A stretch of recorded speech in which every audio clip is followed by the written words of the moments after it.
Shut up and sit down.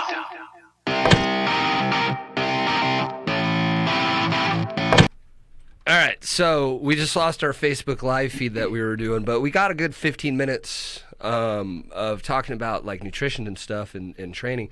So anyway, so the Cutler stuff was really good. Ronnie Coleman's got a company, Dorian Yates. Right. And for all you people out there that don't know, these are all professional, like world champion, Mr. Olympia winning professional bodybuilders. Richie Gaspari never won the Olympia. He took second to Lee Haney. Yeah. 3 times? I think he did win back when Mr. World and Mr. Universe. He won Mr. Universe and he won the first Arnold Classic. Right. And then, but the Olympia he never did win. And he took, I believe it was he took third to Lee Haney the first 8 time in a row, Mr. Olympia in the 80s and early. His last one was in '91 when Dorian Yates took second. Yeah. And then obviously then he won 6 and then Coleman won 8. Coleman won 8, Cutler won 2, Dexter Jackson won 1, Cutler won 2 more. Heath won 7, and then Sean Roden, and then Brandon Curry won the last one. Yeah, which was kind of surprising. He's really come up. Yeah, the last year lineup was lacking. I still miss Kai Green. He's the Predator.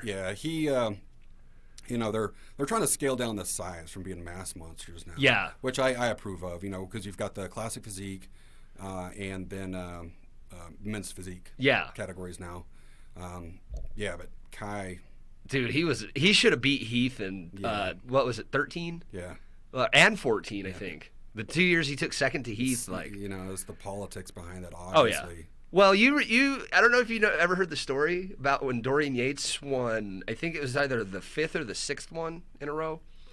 He had torn his bicep or his tricep. Yeah, right. And he didn't have it fixed; it was peeled off. Yeah, it looked gross too. And I think Nasser Al Sambate.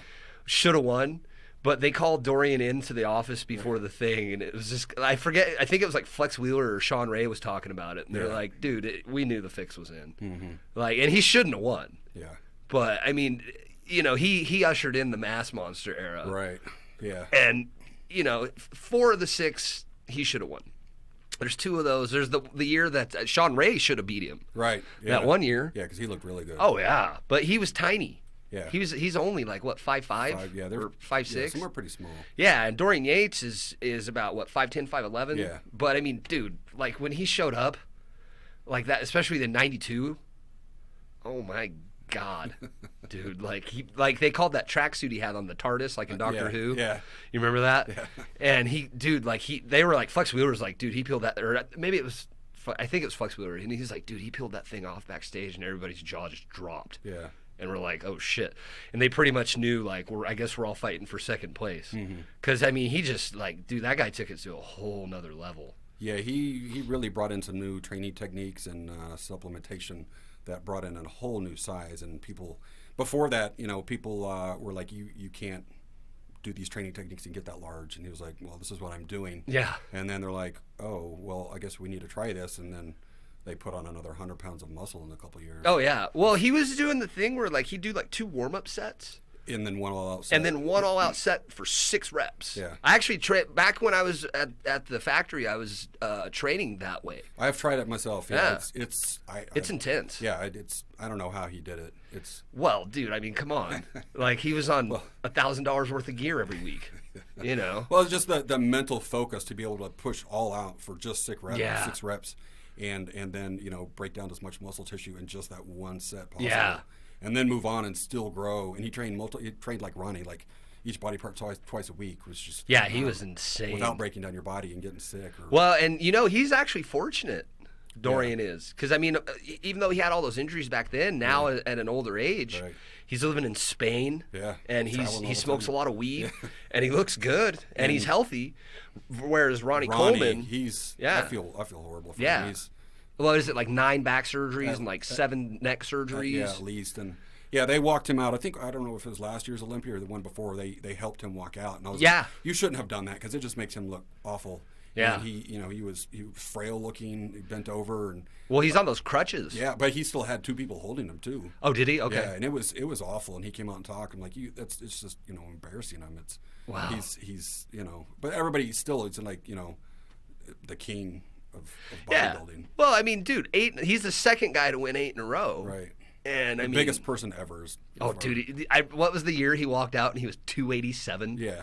On stage at 3% body fat. Everybody knew that it was over. Like you're just like, he's taking 1, 2, and 3.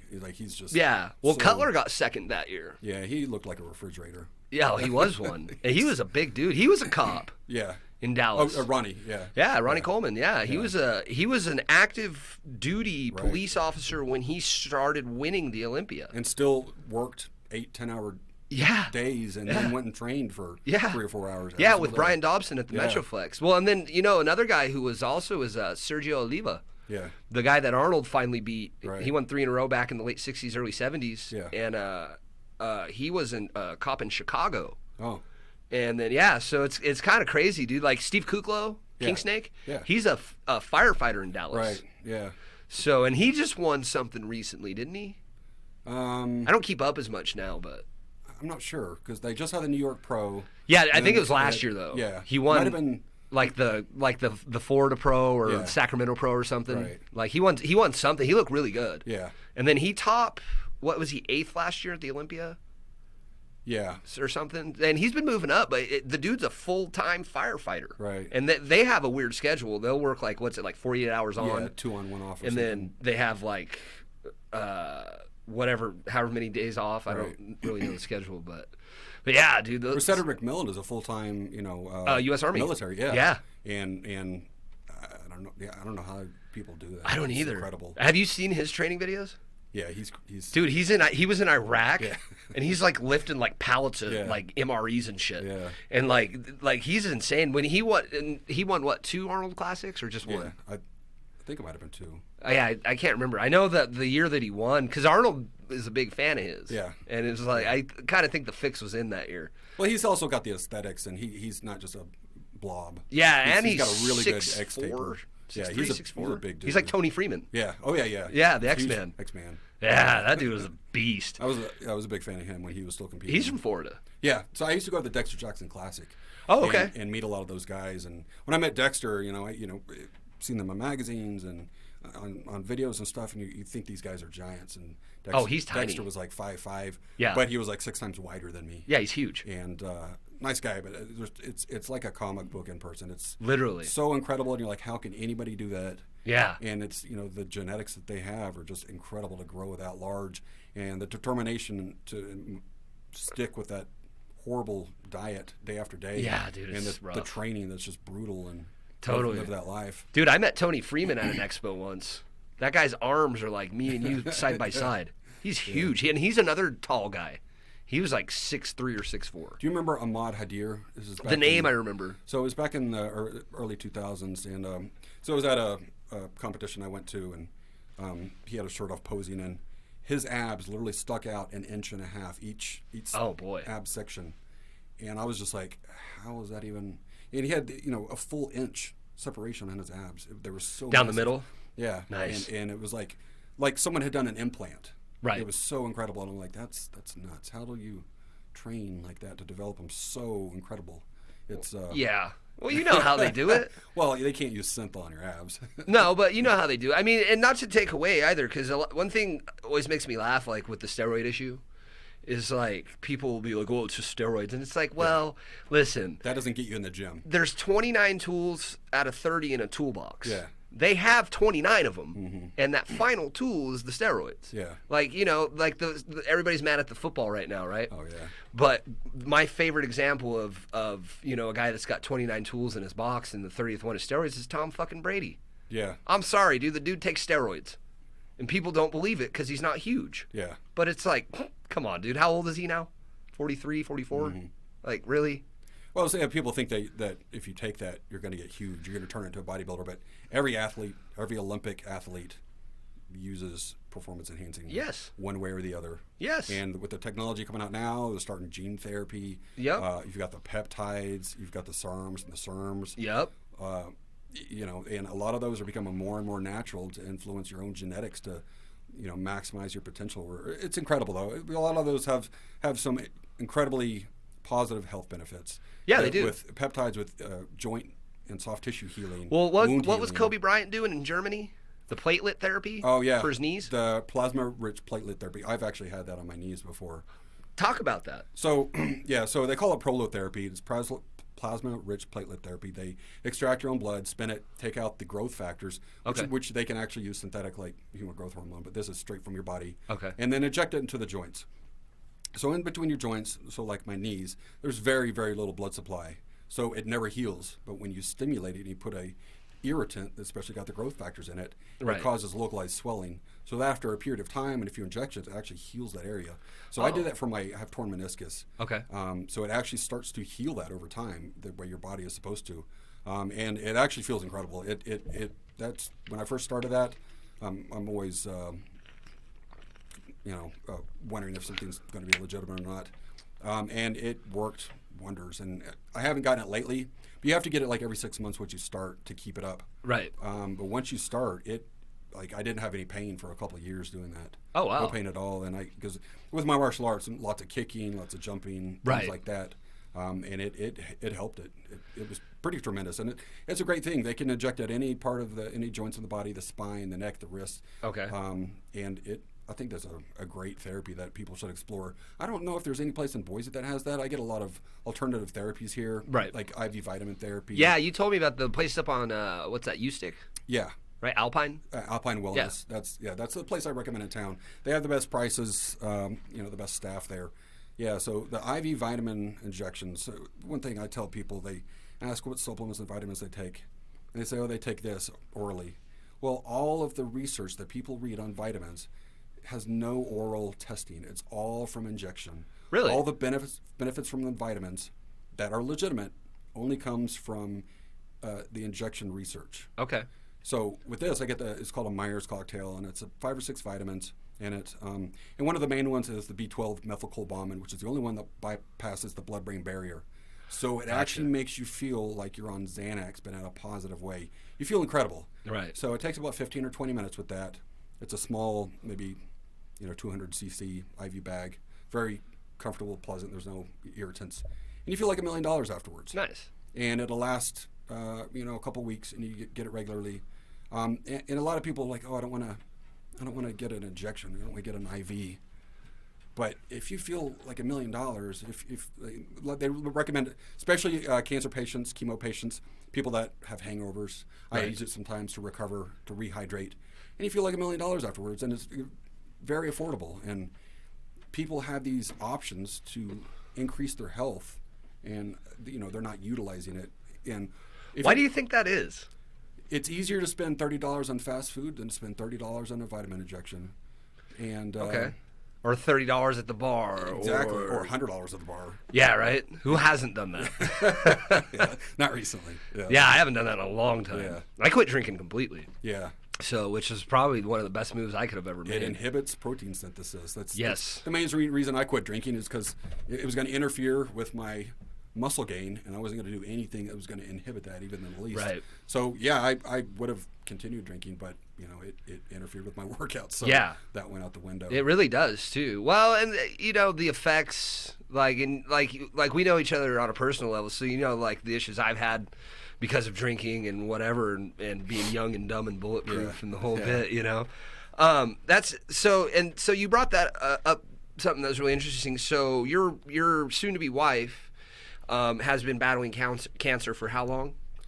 Ooh, almost 2 years now. Okay. Yeah. And so is the vitamin therapy like what you're talking about? Like, what's kind of her? I guess what's her place with it right now? Protocol. And how's she combating the cancer? Right now it's kind of difficult, but for a while I was making sure she was getting in various supplements. Because like the chemotherapy, it destroys your body. She's doing chemo? She was, and she'll probably have to end up doing it again. That's the most devastating garbage I've ever seen. And right. It's just. It destroys the immune system. Yeah, it destroys your entire body. Yeah. So there's all types of extreme allergic reactions to that. To the chemicals or the radiation? Well, to the chemo, and it's a toxic substance. Okay. And there's very little actual research on it, from what I've read. Wow. And they give it to people in hopes that it can inhibit the cancer. from replicating, so they can remove it surgically, or so the radiation can actually go in and kill it. Okay. But from my research, and I'm big into alternative things that are legitimate, not voodoo. Right. CBD. CBDs are great. CBD. There's a RSO, Rick Simpson oil is Okay. the original guy, and it's an extremely high CBD kind of gel kind of substance. Yeah. And it actually helps the cancer eliminate itself and makes all the other therapies, the medical therapies, work better. Oh wow! Is it like a topical? Oh, well, it's oral. Oh, it's an oral. It just okay. comes in a little syringe, and you just squeeze out a little bit of the gel at a Okay. time. And it helps relax you, and it helps increase appetite, the nausea, and all the other side effects. Right. Certain doctors, not locally, actually recommend it because they understand that, you go to chemo or cancer, and then they send you home. They don't tell you what to do. There's nobody helping you. Oh, They wow. they do it, and you're going home, and you're like, what do I do now? So I ended up doing all the research Right. myself, and playing, being doctor and the nurse at home, and the nutritionist and everything, trying to help combat all the side effects and everything else that went along with that. Okay. Yeah, it's incredible. I feel awful for anybody that has to go through that, and in the chemo center, you just see people that they look like they're all dying and very Right. close. Well, would you say, from what you just said, would you say that a large portion of that is from, as you said, like, people aren't getting the nutrition, the side effects that the chemo's causing? So, like, for instance, like, my grandmother died of cancer. Wow. She got it, I believe, originally in her pancreas or her stomach, and it spread. Yeah. Like, she lived for 3 years. Because she was a tough old Puerto Rican woman, Yeah. and, back east. But Yeah. so, like the nausea, for instance. So something I know, and I don't know a fraction of what you know about it, but something I know is that like marijuana or THC or CBD or any of these things help the people to gain appetite. It's anti-nausea. Yeah, absolutely. So what's your opinion then, based off of all the research you've obviously been doing and the experience that you've been having, of the healthcare system's handling of patients that have cancer in America? What's your take on that? Well, certain places are better than the other. Locally, my contention was if I'm the smartest person in the room and you made C's in medical school, there's an issue. Well, a doctor that graduates at the bottom of his class. Yeah, they still graduate. They're He's still still a a medical doctor. Right. But if they made C's or just barely passed, that's what you're getting. Right. So we had some issues locally, and then it was actually extremely difficult to change doctors out of state. They literally tried to inhibit it. They, in my opinion, they threatened other doctors to not allow us to travel. Why? It makes them look bad. Is it a money issue, ultimately? That's my, I'm like, if you want to do something, just be honest with me. Yeah. Are you buying a new Tesla? Are you trying to buy a second, vacation house? Just be honest with me what you're doing. Yeah, a lot of it is about money or lack of education that they just don't understand. So, like the first surgery that she had, they neglected some very important things. Okay. So we ended up having to go to Seattle, the Seattle Cancer Center, which is incredible. In my opinion, they're some of the top doctors in the country. They're the most caring, educated cancer specialists in the country. They know what they're doing. They know what they're talking about. And they certainly impress me. And they recommend alternative therapies. They're well aware of that. The medical establishment does not provide everything that patients need. Right. And they're extremely professional there. And then they had to go in and fix the surgery that the doctors in Boise Oh, wow. kind of mismanaged. Well, they botched it, Yeah. apparently. Yeah, they did. And you kind of go from there, and it's you literally have to do all of your own research to ask questions. Right. Because if you just let a doctor tell you what to do and just go along, well, you're not taking care of yourself. You're not looking out for yourself. You're not listening to your own body. Right. Like, why would you not take charge? It's your body. Take control of it. Take charge of it.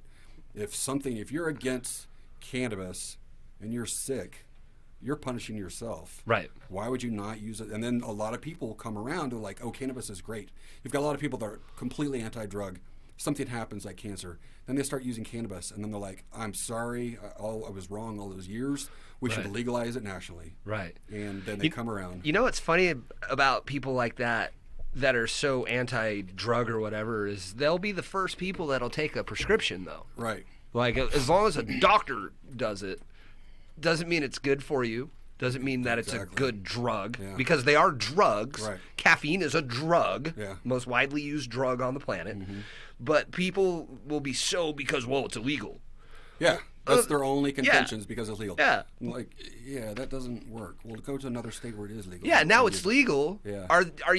Have you found, since obviously you went to Seattle, that's your last trip that you had to go do that for? Yeah. That you went up there? Seattle. So have you found, just in your experience, that people that you've come across that may have had that idea in their head have changed that paradigm about the cannabis and the marijuana? Oh yeah. I've talked to multiple people, and doctors included up there, and they the ones that don't just go home and sit after work, the ones that still read, Right. And continue to educate themselves and autodidact, actually understand all the stuff, and it's beneficial and needs to be part of the patient care system. They need to do that in the hospital. The IV vitamin therapy, they need to do that in the hospital. Right. Because when you're laying in bed not moving, your body is slowly getting weaker and weaker. Atrophy. Immune system. Yeah, exactly. But there are other things that can help you recover 10 times faster and make you feel better, so you're not feeling awful all day. Improve your quality of life. And this current medical system is inhibiting people's health. Their goal is to have a patient, not a cure. Correct. So if they lose a person, they lose a paycheck. Correct. They're when you go to the doctor, you're not there to prevent anything. You're there to treat a symptom. Correct. And basic things, taking a vitamin, maybe drinking more water a day. Right. Basic things, and you can prevent that. Cleaning up the nutrition. Yeah. So many people, especially males, wait until they have a heart attack or stroke to change. Right. And then they do a 180. They become vegetarian. They exercise daily, and you're like, you should have done that the last 50 years. Right. You wouldn't have had a heart attack, where most of your body does not function after that without certain medications, like a blue pill. Right. Like, well, okay. So how old are you now? I'm 43 now. Okay, yeah, I just had a birthday. I just turned 40. Oh, happy birthday! I didn't even know. It's just a couple of weeks ago. I don't really celebrate, but yeah, getting older is something else. Well, the reason I asked that, and I knew we were about close to the same age. I couldn't remember if you were older than me or not. I feel old now some days. Yeah. Isn't it funny? I have pretty bad arthritis in my knees. Oh, okay. Just genetic. Not, yeah. But that makes me feel old, and makes me slow sometimes. And yeah, I get you. It arthritis up on you. Arthritis is pretty nasty. Yeah. Well, the reason I was curious with that is because obviously like I've been in the fitness game for almost 20 years at this point. You've been probably about the same, if not longer. Yeah. Being fitness guys, I feel the importance of people really paying attention to their nutrition, and you just brought this up in my head, and really focusing on being active. At our age, it's like because guys our age, I know you know them. You see them at the gym. I see them at the gym. They're in bad shape. Yeah. Well, to me, with that, as long as they're in the gym, that's a start. No matter how slow they're going, and it's the other people that are just sitting at home doing nothing, watching TV and eating. And I even look at other friends of mine. I'm like, how. We used to be so active. We used to go out and even when we had, when we were younger, even after we got our driver's license, we were active extremely. And nowadays, it's I don't even know. And people are just waiting to have a health issue. And why would you not want to? Everybody has self-image issues. So why would you not want to like what you see in the mirror? That was my initial thing. I wanted to put on weight and put on muscle so I could actually like what I see in the mirror. Right. Whether someone wants to gain weight or lose weight, and not being in the gym is not going to fix it. Complaining will not fix it, no matter how much you complain. Not changing your nutrition. Right. Well, and that's my biggest thing. Like, I've probably told you this, but like I got into this whole fitness gig because I just. You're 21, 22, you go out and drink all the time because you can, and it's fun, and you blow all your money. You work all week to blow all your money on Friday night, whatever. And I started getting fat, dude. Like, I was like 25 years old, and I looked terrible. 7 calories per gram of alcohol, Yeah, well, and, I always tell people, like, it's not the drinking that makes you fat. Yeah. Like, my thing is this, like, and this, like, I like to eat. Yeah. So it's like you go out and you get some drinks in you. Next thing you know, you're at the grinder place on the corner, eating white bread and chorizo and onions, and and you're putting all this crap in your body. Then you go drink some more. Yeah. And then the next thing you know, it's 4:00 in the morning. You're at Denny's. Yeah. You know what I mean? Yeah, getting another 3,000 calorie meal. Right, and then you go home, pass out. Yeah. Right, maybe sleep for a couple hours. Yeah. You know, and then if it was a weeknight back in those days, you know, like maybe sleep for a couple hours, and then get up and go to work. Yeah, and have a donut for breakfast. Right, and just eat like shit all the time. Yeah. So I started getting I looked terrible. Yeah. So I made a decision. You know, it was just like, I'm gonna do the thing, and so like I researched as much as I could. Yeah. And read, you know, I always talk shit about the magazines, but like that's how I got started. Was like I started reading the magazines and started like figuring out what was going on, and that's when I started picking up like, yeah, okay, so you said that last month, you know, but you just put a new package on it, right? You know, like what do you feel about that? Like the fitness industry in general, like just for example, like my take on it anymore is it's built on lies. Yeah. What do you think? Yeah. So you know, I always recommend to people when they're trying to learn. There are a lot of still decent fitness magazines, but there are, you know, twice as many ones that are just complete BS. Yeah, totally. And they're just there to sell supplements and crap or whatever they're selling, nonsense, lies. You know, there some of them have good information. The ones surprisingly, the ones that I found that have the most scientific and accurate information is all the women's fitness magazines. Yes. The majority of there are only 2 men's fitness magazines I would recommend reading. The women's ones, you know, I guess they're more open to learning and to new information. Yes. And then the males are like, I already know everything. Right. And you don't. And they stick to just pictures of guys posing. You know, like that, you're not going to learn anything from that. And, you know, so I still read them. There's a lot of stuff you can learn from that. I learned some new unique exercises or something else that'll stimulate my memory to, you know, tweak and exercise a certain different way to hit a muscle group better. Well, and critically think. Exactly. Yeah. People just choose not to do that. Yeah. I watch a lot of your Instagram, well, not a lot, but all of them when Yeah. they pop on my feed, like your Instagram videos and seeing you doing stuff. Like I saw you doing planks with a broomstick. Oh, yeah. You know what I mean? Like just that to me was really cool. Yeah, like, I always watch that. Yeah, my thing with that is, you know, I've always wanted to get big, put on muscle, and I realized that just my genetics will not allow me to do that. But I can get very strong. I can still look good, and you know, I can get extremely lean. Yes, I've seen you. So I do these exercises to show that if I can do it, Right. with poor genetics, that I believe that anybody can do it, whether you're overweight or underweight, whatever their goal is. So I demonstrate these exercises and things just to show that anybody can do it. And I'm 43 and I'm still doing pistol squats on a kettlebell, or plyometric push-ups, or clapping pull-ups, Right. or you know, plyometric climbing up a rope, or martial arts and kicking people in the Right. head. That if I'm capable of it, with dedication, anybody can do it. Because that's what I did. I came to a breaking point and I was like, I've got to change something. And I knew that if I wanted to make a change, I'm going to have to actually do things that I didn't want to do. Eat broccoli, eat a lot of veggies, you know. Eat a lot of fucking chicken. Yeah. Jesus. Sleep more, you know, train properly and drink all this water. I didn't want to do it, but I knew that if I did that, I would look a certain way and I would feel a certain way. And so that was always my motivation. That my quote that I always tell people is, food is fuel, not fun. Yes. If you view food as fun, you're going to abuse it. If you view it as fuel to fuel your body, you're not going to put in, you're not going to put in soda in a Lamborghini. You're going to put in high octane. Right. And if you want your body to be that performance car, you've got to fuel it properly. Well, eating for function. Yeah, exactly. Versus eating for taste. Right. Yeah. So and you just mentioned too, and that's a really good point. But so the martial arts, at what age did you start first with? And did you always do Taekwondo? Yeah. So I started. I think I was about 7 when I lived in Florida, because my parents were trying to get me into wrestling, but Florida didn't have wrestling. So I'm originally from the Midwest, where wrestling is the biggest sport. If you're an athlete, it's wrestling. Right. So or football. Yeah.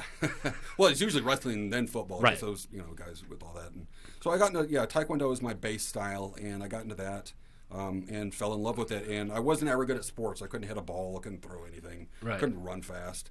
But you can kick someone in the face. Yeah, I can kick you across the room, and martial arts just came naturally to me. Okay. And so then I just excelled at that. My instructors were incredible people. Yeah. And then I earned my first black belt when I think I was 14 or 15. Oh, wow. And then went from there. And when you have that respect when you're that young, people calling you sir and mister, and you're like, wow, that's awesome. And then you realize, like, no, you actually need to represent that if you want to earn the right to be called sir or mister. Right. And I'm telling adults what to do that were twice my age, and they had to listen to me and call me sir. And I was like, that's awesome. Because of your rank, if Yeah. you will, having the black belt. Yes. And so were would then be other students at your what is it, a dojo in Taekwondo? Yes. Yeah, okay. So these would be other students that are twice your age, but they haven't achieved the level that you have. Right. Okay. Yeah. And so when I was helping teach class or teaching class on my own, one of my instructors made me teach class when I was young. So when you're thrown into that, you really have to learn what you're doing properly, so you're teaching properly. So and learn assertiveness. Yeah. So you don't look, you don't embarrass yourself teaching something wrong or not doing it. It really forces you to learn. So I think that anybody that teaches anything, you have to be a perfectionist and have to really learn the entire system of whatever you're doing. Because if you have to teach that, demonstrate that to someone, they have to be able to see it done properly the first time. Because you can see techniques or even weightlifting techniques done wrong, and you're like, someone taught that person wrong, right? And then that person didn't know, and then so it goes on down the line, and people stick with these horrible training techniques over the years just because the 5 generations before them did that, and they're not improving. And that's what I was, always question everything, and then learn and go from there, and define yourself and improve on whatever you can with that. And yeah, martial arts is pretty much, I think, one of the best sports ever, physically and mentally, and it just improves every aspect of your life. Right. It's one of my favorite things, and always, every time I do it, I come back in an awesome mood. When I'm teaching, it's euphoric. Yeah. Doing that, and you've been doing it for 36 years. Yeah. At this point. Yeah, and I've taught when I lived in Florida. The lieutenant governor's kids I taught. Oh wow. The governor would come in with Secret Service and stuff. And this is back in the 90s. Oh no, this is in the 80s. No, this is back in 2014, 13, somewhere. Oh okay. That was right before you moved here. Yeah. Okay. So I'm teaching all these famous people, and it was awesome to being up in front of those people and being able to teach and act as the head instructor with that. And oh wow. It was very cool, and teaching famous football players would come in because they wanted to learn some kind of techniques in order to help them on the field and things like that. And that was really cool. They're always looking for certain specific things, and kind of as for media promotion, which I didn't really appreciate. They get in there for a photo shoot and not for learning. Like, if you're not here to learn, we're going to spar. I'll teach you something. First lesson is free. Right. And block this. Yeah. Totally. Yeah. How does that feel going against like a pro football player? They're slow. Are they? Yeah, most big people are slow. They, especially me. I look smaller. I think I weigh more than I look. But a lot of big people that, especially, everybody thinks muscle equates strength and power. See bodybuilders. Yeah, they're strong. Oh yeah. They can't throw a punch. It's going to take half an hour to throw a punch. You got to block it. You'll see it coming from Toledo. Yeah. Like straight up. And they just, the large people are slow. But I have a friend of mine who's I wouldn't define him as overweight. He's a larger guy. And people don't show him the respect before they spar. And when he gets in there, he can throw 5 punches in just 2 seconds. And he's incredible. He sounds like it. Wow. And he's probably 230, 250. Yeah. And people think he's just going to be a big old slow guy. Nope. He can spin kick you in the head. Nice. And it's super fast. And so that's the thing, especially with me being smaller, I'm even faster. And I can get in there and hit you 5 times where you're not going to be able to block it and take you down. It's a great, enjoyable, cathartic, legal way to get stress out. What happens when you spar with someone who's on an equal playing field as you, like skill wise? Or I mean, are there? And then to that point, are there people out there that have a higher skill level? Like, even though, obviously you have a very high skill level, but I mean, it's kind of like John Wick. Yeah. You know what I mean? Love John Wick. That dude's like the greatest assassin of them all. He's incredible. He's but a samurai. Apparently in this new movie, they're going to put someone against him that's like equal or better than he is. What's that like? Like, is that a thing for you, or? Occasionally, it depends on what we're doing. If I'm doing Taekwondo, like locally, I'm the highest rank out of just about anybody other than one master. If I'm doing MMA or Muay Thai, there's no ranks. You have to show respect because you don't know if that person's day one or they've been a professional fighter. Right. Certain styles, there are people that are going to be better. But when I always spar, I always look for someone to challenge me one way or the other, or to improve. If I'm sparring someone that's lower rank and a little bit slower, that doesn't mean I can go easy. I want to challenge that person to push themselves as much as they can, and I also want to improve whatever I'm working on, where I can still gain something from it, and not just think, oh, I've got to spar this person as a lower rank. It's like a mutually beneficial thing. Yeah, and it's when I'm sparring, in Taekwondo, if I'm sparring someone that's equivalent in style to me, or at least a black belt, we go a lot harder, a lot faster. Right. But you both know what you're doing. Yeah, and it's still, we all, the proper black belts, you don't want to show emotion. You don't want to get emotional. If you get hit and get upset, that person might be faster than you. And if you get upset, they could hit you and hurt you. Right. So you want to show respect, because I've had people that got upset when I hit them, and I'm like, if you hit me, I'm going to hit you back. That's how it's going to work. If you don't hit me, I won't hit you back. I'm not going to initiate this.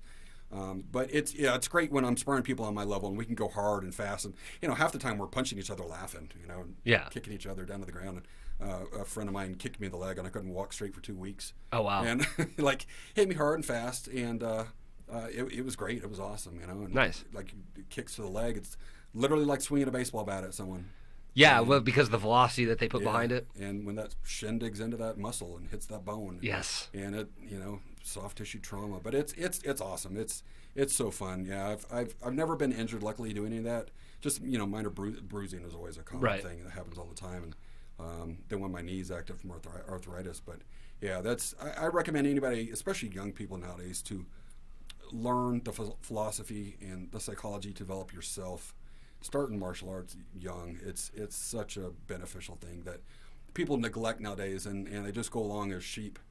In martial arts, you're following. It's similar to a military system in class, right? But you're learning to develop yourself on your own. You're learning to think on your own, right? And you're not there as a team. You're there as yourself. Other people there are going to help you, but you're the only one that can push yourself and challenge yourself to become better. If you want to become a black belt, that's up to you, right? And so many people don't reach that level, and the people that do.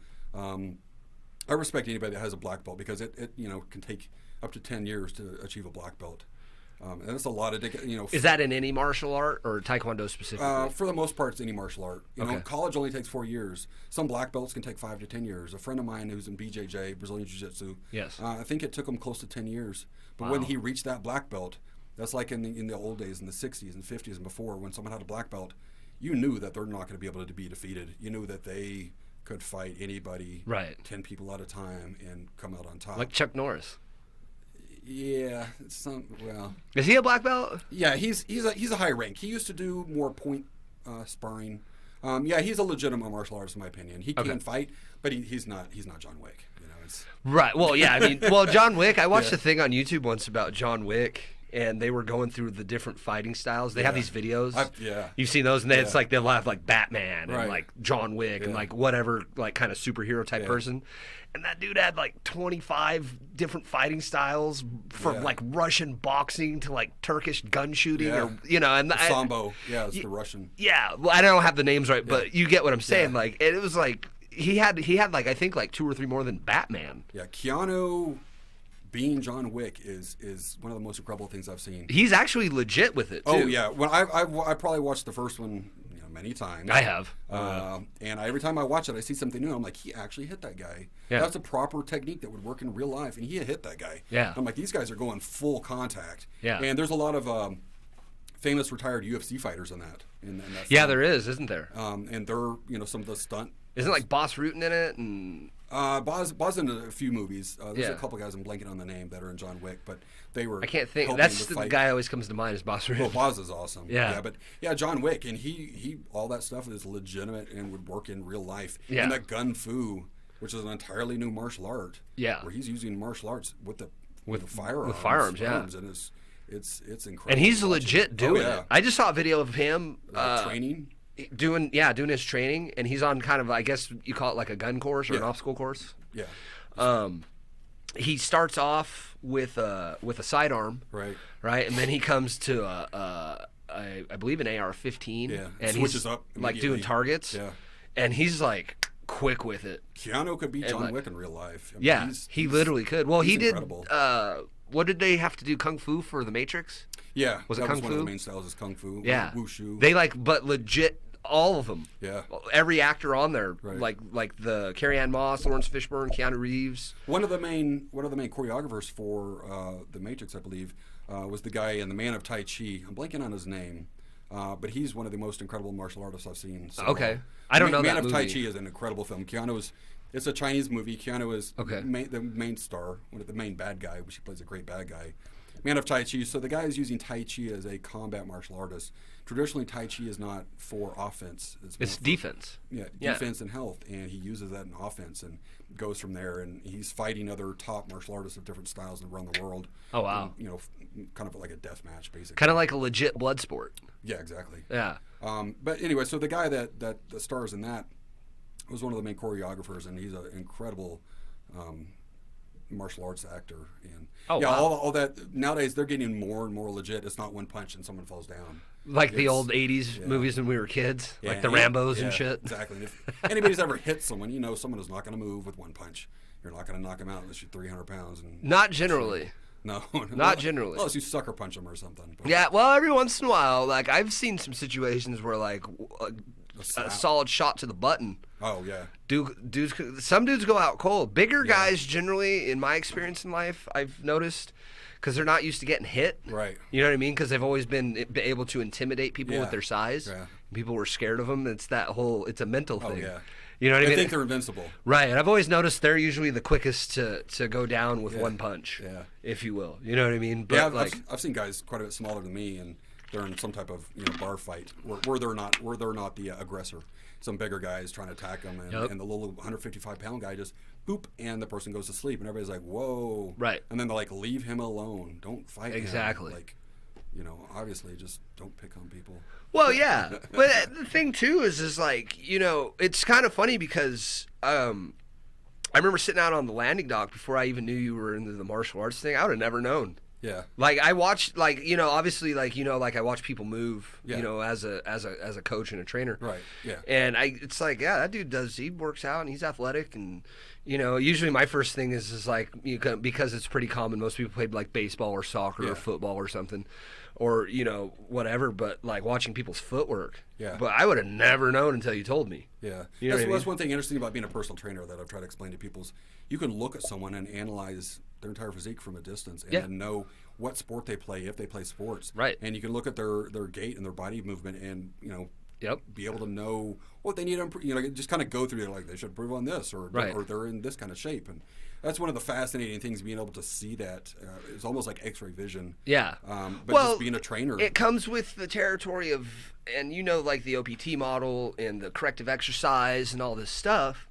Like so for instance, like I had a guy over at the factory one time comes in, he wants to ski. He's an older guy. He was in his 50s, probably late 40s, early 50s. He's wanting to get in better shape for skiing. So I had him on the Bosu ball. Yeah. I had him doing body weight stuff. First time I ever met the guy, and I could tell he was tight in the hip flexors. He was out of balance. Right. Like the squat test, like, the heel's coming off, so he's got to do the myofascial. Very stiff. Yeah, we need to get the hurdler stretch in, get those hip flexors stretched out so he doesn't have the forward lean, et cetera, et cetera. Right. Well, he got one of the things that kind of led to my leaving there was they got mad at me because I'm honest with the people. Yeah. And I told him flat out. You're supposed to be. Yeah, he wanted to lift weights. And I was like, dude, we've got about 2 months worth of corrective exercise to do before we're even worried about lifting weights. I was like, I'm going to have you in this room, that Bosu ball, that foam roller, and those stretchy bands are going to be your best friends. Well, he didn't like that answer. So he went and complained, but you know what I'm talking about. It's like in the fitness world, a lot of people want to run before they can crawl. If they already know what they're doing, why are they hiring somebody? There you go. If they're so talented and so educated, right? And apparently they've done it for 3 hours now and they know everything, right? They looked up on a YouTube video and hire a trainer. You're just wanting a yes person, yes man. Well, again, yeah. Oh, and you remember, like, all my clients, what were they?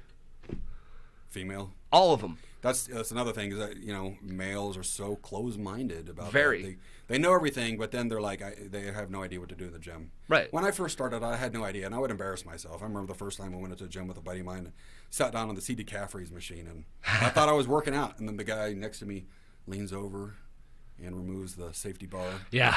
And I'm like, we looked at each other and got up and left the gym.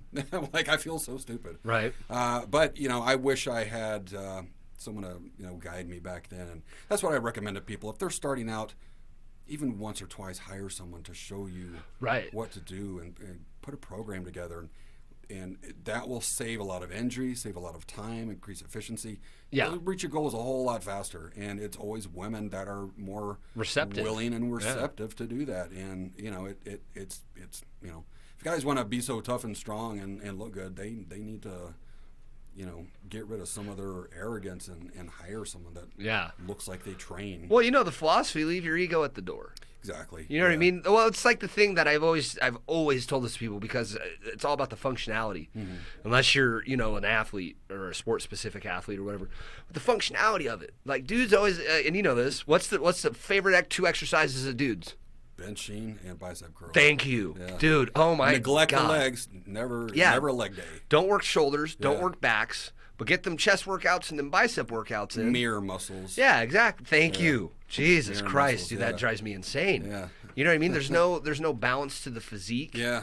There's no, and I mean, don't get me wrong, dude. You know, like everybody likes a good bicep flex. Yeah. Everybody likes a good set of pecs. Yeah. But if you got nothing around it, Yeah. you look terrible. Exactly. The guys with the big upper body and the chicken legs, man. Yeah, I always see some. You know, those guys are always the most, you know, the most arrogant. I've seen this Definitely. one guy at a gym in town, and he looked like he was a good 230, but his legs were smaller than mine. He was huge, and I'm like, and I could see him walking around. I'm like, yeah, if you ever tried anything, I would just kick him lightly, Right in the knee. and he would collapse like a you know, old tree. And what are you gonna do? You know, it's like, don't, you know, people. Skipping leg days, I just don't get it. You know why? It increases power, it increases strength. Everything. It looks a whole lot better. Your human growth hormone when you sleep to repair your central nervous system. Exactly. The It whole stimulates bit. it the most. It's the largest muscle in the body. Yep. That and your back. Yeah. Those are your 2 big groups. And then when you don't train that, you end up having back issues, which you could have avoided by basic training. Train your abs, train your core better. You know, train. You know. Hit that lower back. Yeah. Hit the front side, because you know, a lot of it, like the lower back's part of your core. Right. Yeah. You know, a lot of people neglect that. Like, you know, I don't deadlift anymore. I haven't for a long time. I'm all about the hyperextensions. Yeah. All about them. I really got into, and since I don't know of a machine locally, so you're going to have to manipulate things, is the reverse hyperextension by Louis Simmons, who created that. What's that? I haven't seen that. So you're on the hyperextension and you're lifting your upper body up. On the reverse, Oh, you're yeah. lifting your lower body. And, and they have it where you can lock your legs into weights and lift it reverse. Yeah. And they were able to increase their squat and deadlift by hundreds of pounds doing Well, that. that's probably going to activate your glutes and your hammies. Yes, it quite a activates bit. everything. So Louis ended up having, you know, the original creator of West Side Barbell. He ended up having like a couple back surgeons, serious issues, and no one could fix them. And he was like, well, he wasn't going to tolerate that. He was like, I'm going back to lifting, whether, you know, it destroys me or not. So he created the reverse hyper and was able right back to deadlifting and squatting in just a few weeks. And so they've used that, and it's become a national thing. And it's probably one of the most beneficial exercises for the lower back. Oh, wow. And for your glutes. Yeah. And for your stability and spine, you know, health. Yeah. And it's a great stretch. Well, see, I do glute ham raises off the Roman chair. Yeah. You know what I'm talking about? Like, yeah. where, like, I take my lower back out of it. Yeah. As much as I can, just on, you know what I mean? Like, Right. so it's similar. Yeah. To that. Yeah, Very similar. I to use that. a Smith machine for the glute ham raise, the old Yeah, school way. you can do that too. Yeah, I love yeah, Smith it's- machines. Yeah. What do you think? A lot of people don't like them, and I don't understand. I'm like, okay, yes, it takes away the balance from certain exercises. That doesn't mean it's not going to be beneficial. You can still work on your balance separately. Yeah. I use a Smith a lot, especially when I'm training alone. It's safer. Yeah. You know, I I love don't them. want to get injured, you know. And you Right. can go in there and you can do a lot of exercises on it. There's a lot of cool things. I do plyometric benching on it, where I load up the bar with a certain amount of weights and I explode the bar and let go of it. Yeah.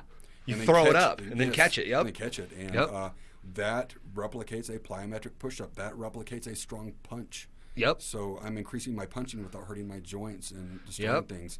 So then when I punch, I'm gonna, you know, if I'm loading that up with 45-pound plates, I'm gonna punch a lot harder. Right. Doing 3 reps as heavy as you can. Yeah. That's perfect. And and the people, you know, I've taught people how to do the clapping push-ups, and you know, people can't do it right away. But you can load up that bar with lighter weight and complete it. Yep. And you're just doing a plyometric push-up, and then you can use your own body weight on the floor. Yep. And in no time at all, and it's impressive when people can do. Well, a it. plyometric push-up is all about power. Doing Right. the clapper. Exactly. You know what I Yeah. mean? You have to generate that power. Yeah. It's like when I train, you know, MMA guys, Yeah. we'd load up, and I learned this from Dorian Yates. we'd load the bars up because we do a lot of compound stuff. Right, You know, yeah. so we load as much weight as we could. 3 reps. That was it. So we didn't Yeah. want to build size. Right. It's the type 2 muscle fiber Yep. that the energy runs out in under 10 seconds. Exactly. Exactly. So 3 reps is basically the max Yep. that you can complete of that, and then it won't exhaust you. It won't overstimulate your CNS. Exactly. And you can do that day after day. After and day after day. Your strength and power will skyrocket without. And you breaking. won't build size. Exactly. Which is and you know this, because muscle tissue takes up so much oxygen. Yeah. Guys that fight, do the martial arts, Yeah. and do the MMA and boxing even. There's not a lot of super buff dudes. Yeah. Very few. Doing that stuff. Yeah. You know what I mean? Like I think what Tyron Woodley Yeah. in the UFC, he's pretty stacked. St. Pierre is one of my favorites, and he trained to look good too. In Yeah. addition to being He was pretty stacked. functional. The younger guy, Super Sage Northcutt, I've met. He's extremely. I've heard the name. His dad was a bodybuilder, so he trains like that too. He looks good. He's in incredible shape. Okay. Full 8-pack. Oh, And yeah. when I met him, it was funny. So I met him at one of the bodybuilding.com shows in town, and he had a large crowd around him, and so I was wanting to get a good picture with him. So I met him. He's a super nice guy, and his background was traditional martial arts too. Okay. So I was like, hey, can I get a ab shot with you? Because there was like a couple bigger guys. I think I've seen that pic. Yeah, there's a couple bigger guys Actually. that lifted up their shirt because he's in great shape, and a couple bigger guys were showing their belly, and people were laughing. So I was like, hey, can I get an ab shot with you too? And he's like, yeah, sure. So he pulls up his shirt, and of course all the women, some guys are hooping and hollering, and then I pull up my shirt, and then he looks over and he's like, whoa. Yeah. And then everybody else was like, oh, this guy's not joking. Yeah. Because I was probably 4.5% body fat at that time. Right. And You know what that feels like. yeah, I'm cold all the time. I'm miserable. I'm cold all the time. Oh man. And but I did it. I got that lean unintentionally. It's just my normal eating habits. And Yeah. but anyway, so yeah, it was really funny. So there's a few martial artists like that are in great shape. Bruce Lee. Bruce Lee was incredible. Yeah, He trained like a bodybuilder. He did. He trained with a lot of styles. Yeah, but I mean in the weight room. Yeah. He trained like a bodybuilder. Like Yeah. his workout routines were insane. He's doing barbell curls and deadlifts and Yeah. barbell rows and barbell bench pressing and He was one of the original guys that examined all the training styles, Yep. all of the sports training, and he said, adapt what is useful, discard what isn't. Yeah. So he would take, stuff from ballet, from gymnasts, Yeah. from boxers, from wrestlers, and use everything. A lot of people assume yoga and Pilates is just for women. No, yoga's your best friend. Exactly. I don't care who you And are. So I adopt it in my training style when I'm teaching people. Same here. It's highly useful. Why would you want to be a stiff Frankenstein? Right. It's when you can do some stretching that is not feminine at all. If you want to be flexible and I can do the full splits in martial arts. Nice. Why would you not want to be able to? It's cool to show off. Jean-Claude Van Damme. Yeah, exactly. Remember what Yeah. was that movie? He does the splits on the 2 chairs. Oh Remember yeah, that? yeah. That's, I forget. It was one of those. Yeah, it was one of his back in the 80s. Yeah. What's the deal? What do you know about the old Frank Dukes that he played? What was Frank that, Dukes. Bloodsport? Yeah, Wasn't that those dude a are- fraud? Yeah, as far as anybody is aware, he's still an interesting guy. He can probably fight for real. He's a real martial artist, but Yeah. he exaggerated on his accomplishments. Is that what the story is? Yeah, he Okay. was, worked for the CIA. He was a spy. He was an assassin, wet work operator. But he wasn't really? There's no proof of anything other than his word. And there's a few videos that were obviously fake where he punched through a bulletproof glass window, Uh-huh. which you He'd can't. break his hand. It would shatter your entire arm in a million pieces. And he would punch through or knife hand, chop through a wine or champagne bottle. Champagne glass Uh-huh. is super Very thick. thick, yeah. It's hard to smash that on the ground. Yeah. And he would chop through that, and So did he really win the Kumite then? if the Kumite even existed back then. You remember that though? Remember I can't remember the actor's name, the Chinese dude that's in it? Oh, the main villain guy? Bolo Yang. That dude was stacked. He was in his 50s in that film. Back then? He was incredible. He was one of the original Chinese bodybuilders. Okay. Huge guy. He was a big dude. Huge guy. Good friend of Bruce Lee too. He used to Oh, do okay. Jeet Kune Do and Kung Fu with Bruce Lee. Oh, back wow. then. Yeah, I always just remember him being a villain in all the movies. Yeah. And you know how like Chinese people, like, they age well, so you can't tell whether they're 87 or if they're like 33. He's in his 80s now and still looks Yeah, good. because I actually, the reason he came to mind is because I just saw a video about him, and he like, I swear to God, he's like 35. Yeah. Like, you know what I mean? Yeah. But he's like 80 years old, and Yeah. he like he could pass for being 35. Yeah. Like, a lot of that is, I think, the martial arts with just the psychological benefits of that, with true. Yeah. learning to take care of your body and not always eating, fast Well, food. the Chinese eat really well. Yeah, for the most part. They eat a lot of rice and like Bruce Lee. See, he's another guy. I love his nutrition. He was a 3-meal-a-day guy, and it was a protein and rice and vegetables. That was pretty much all he ever ate. Yeah. Like, what's your take on that? Because this is how I explain nutrition to people. You want to get lean, right? And they're like, yeah. And I'm like, so you pretty much got to eat the same goddamn thing every day for like a long ass time, and then you're gonna get sick of it like a week into it, and so you got like another at least 10 weeks of that. Yeah. And then after that 10 weeks, then you probably got another 10, and then before you know it, it's like 10 years later, as in my case, and like that's just how I eat. What's your take on that? It's slow changes over time. If you try to make drastic changes, it's not going to last more than a week or two, like you said.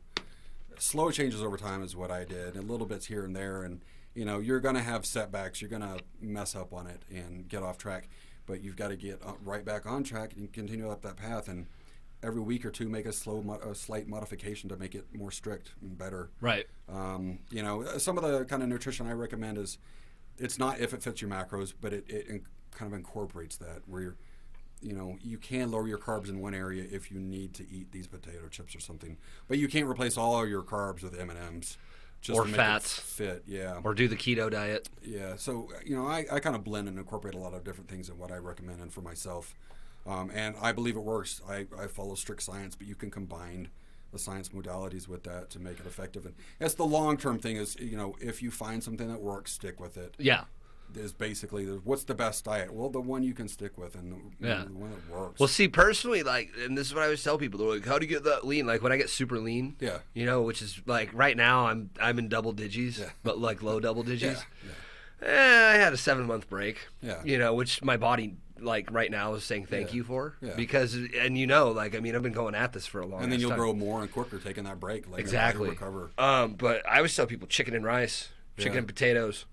You know what I mean? Like, what's your take on eating for your ethnicity? Ooh. I've been talking about this for at least 10 years, and basically what it is like, so like, my being half Dutch and half Puerto Rican, I got a lot of things going on. So I've got, on my Puerto Rican side, I've got the Taino Indian, the Spanish, and the black blood, and then on my German side, my Dutch side, I've got the Germanic blood. Yeah. So basically, like, what I've found for myself, and this is what I teach people that I work with, is like, so for me, my mother's side, the Puerto Rican side, chicken, rice, and beans, that's a staple. You know what I mean? That's just like what we eat. So my chicken and rice, that's my thing. And then on the German side, on my father's side, red meat, potatoes, you know what I mean, eggs, like on both sides, But I pretty much stick with that. I mean, what's your take on eating for genetics? Yeah, I've actually studied that not that long ago. I was talking about it with someone. I think I'm not sure of the science behind it, but I believe there is beneficial, they're traditional foods for those cultures. Exactly. It obviously works. That's what keeps them healthy. That's what they can, grow on and benefit from. Yeah, I think there are things, rather than trying to force yourself into a different square, that those foods can be beneficial, and you can improve on that culture's nutrition to make it beneficial for bodybuilding or weightlifting or fat loss. Right. And then I think that's what helps people's overall health and nutrition, or health and overall well-being, is those foods. Yeah, I think it's pretty fascinating to study that there could be those type of differences. And I think it works. Obviously, like the Japanese, they eat a certain way. Right. Super well, healthy. it's That's what very works close to the Chinese diet we just talked about. Yeah. Like, they eat a lot of sushi, they eat a lot of rice. Yeah. They eat a lot of fish. The Mediterranean diet is another example. The big part of all those, is fresh food. Yes. You go on the out ring of a grocery store and none of the inner rings. Yes. And it's those foods, especially if you can get foods from a farm. There's a lot of co-ops and stuff here where I get food from. Yeah. If you can get that fresh food, fresh eggs, fresh raw milk, Yes. Man, I feel incredible eating that, and I can tell it's helping. Oh, it's a huge difference. And that when I go back to drinking, like the tap water here, to me it tastes like old pool water. Yeah, it's I don't disgusting. drink it tap makes water. me nauseous, and you drink high quality distilled water, fresh meat that's Thank you. been cut recently. Help me out It here. is so good. The red meat is not unhealthy. No, not at all. If you get it locally, if you get it fresh. Right. There- Well, carne asada is very low in saturated fat. Yeah. It doesn't have all that white marbly texture. Help me out here. You just mentioned something. So this is what I love about Freeform. Yeah. So distilled water. This is what I always tell people. I go, you should switch between distilled and spring. I tell them. I go, don't always just drink distilled, Right. but definitely drink distilled, and this is why. A, it's the cheapest way to detox your body. Exactly. Get all the garbage out Yes. of it, right? Heavy metals. Yep, heavy metals specifically. And B, your body does not need minerals in the water to absorb it. Your Right. cells don't care. People always go, well, there's no minerals in it. I go, that's the Yeah. point. It's purity. Right, and then I tell them to go to spring water though because of the electrolyte balance. Right. You want to keep your electrolyte Yeah. balance. What do you say about that? Oh, I completely agree with that. Does that sound right? Yeah, I completely agree with that, yeah. So I pretty much only drink distilled. Then for my nutrients, rather than drink spring water, which is obviously great for other people, I get in it with other ways. But yeah, especially, if you're not drinking that type of water, you're pretty much just poisoning your body. And especially with the distilled, now the more water you drink, you always have a favorite water that tastes better. Yeah. The taste in those is the added minerals a lot of time, other than certain spring water, which is natural out of the aquifer. When I Yeah, lived the in Florida- naturally occurring. When I lived in Florida, I'd go swimming in the sinkholes and just drink the water while I was swimming. Oh, It was- wow. It was great. That's where Aquafina comes from, is the holes I used to swim in. Aquafina does? Yeah, Even though so- they're bottled by Coke? It comes out of the springs. I used read to a thing swim one in. time says that a lot of those bottled waters are just tap water. Yeah, a lot of them are. Other ones actually come from springs and stuff. Well, yeah. But a lot of those just literally come out of the tap, and you can watch the videos on YouTube of them exposing it. But the spring water and distilled, that's I completely agree with that. Yeah, that's what people should be doing. I agree, yeah, 100%. And it will purify your body with the distilled stuff because it allows your body to actually heal, and you don't overburden it with all these excess minerals and whatever else is in all the toxins. normal, water. Yeah, that's the biggest thing that I've taught, or that I've been teaching people is like the toxins. Yeah. You know what I mean? It's kind of like the thing. There's this myth out there that like alcohol, like there's a drug test for alcohol like 7 days later after you drank it. Yeah. And I'm like, how is that even possible? Well, there's an enzyme your liver produces. I go, well, just if you think about it, like just like this, if you drink a Gatorade, you'd fail this test then. Yeah. Because there's this thing called sugar alcohols because your body metabolizes alcohol Glycerol. as a carbohydrate. Right. Right. Exactly. Or do I? You know what I mean? Like, Yeah. and it's just funny because it's like sometimes I think I'm crazy, but what I'm saying is, but this is actually how this works. Like, I mean. Yeah. Okay. Yeah, and the sugar alcohol is in unnecessarily in so many foods nowadays too. Is it really? Yeah, and it if you did a test, it would probably show up just like eating poppy seeds. Yeah. It would show up as opium. Shows up as opiates, Yeah. or opioids, or whatever Yeah. the hell they're calling that shit. Yeah, now. it's the glycerol in that. Glycerol does have great health benefits, though. I take it as a kind of like a pre-workout, and it helps with. They put glycerol in a lot of pre-workouts. Yeah, they do. Yeah. The new Is it powdered good one. for vasodilation? It's excellent. Yeah. It can really, really hydrate you, and you can call it create hyperhydration with it. Oh, okay. It's almost when you combine it with creatine. Yeah, I was just gonna say. Yeah, and your endurance will skyrocket with that. A lot of Oh, wow. endurance runners use What's it. a good glycerol product that's out there? Oh, I just go to Walmart and get a bottle of glycerol for $3. It'll last you me serious? a month. Yeah, Wow. I'll take my water bottle, put a teaspoon in it. Yeah. That's it. Pre-workout, drink it. It takes about a half an hour for it to get digest. into your body. And then it's incredible. Where do you find it at Walmart at in the? Oh, just in the drug section. Yeah, it's Oh, it's okay. the aspirin. And So I cannot go to Walmart and find it. yeah, Yeah. $4 at Walmart. Yeah. So well, it's been good. It's funny that you just said that now because now we have a pink elephant in the room.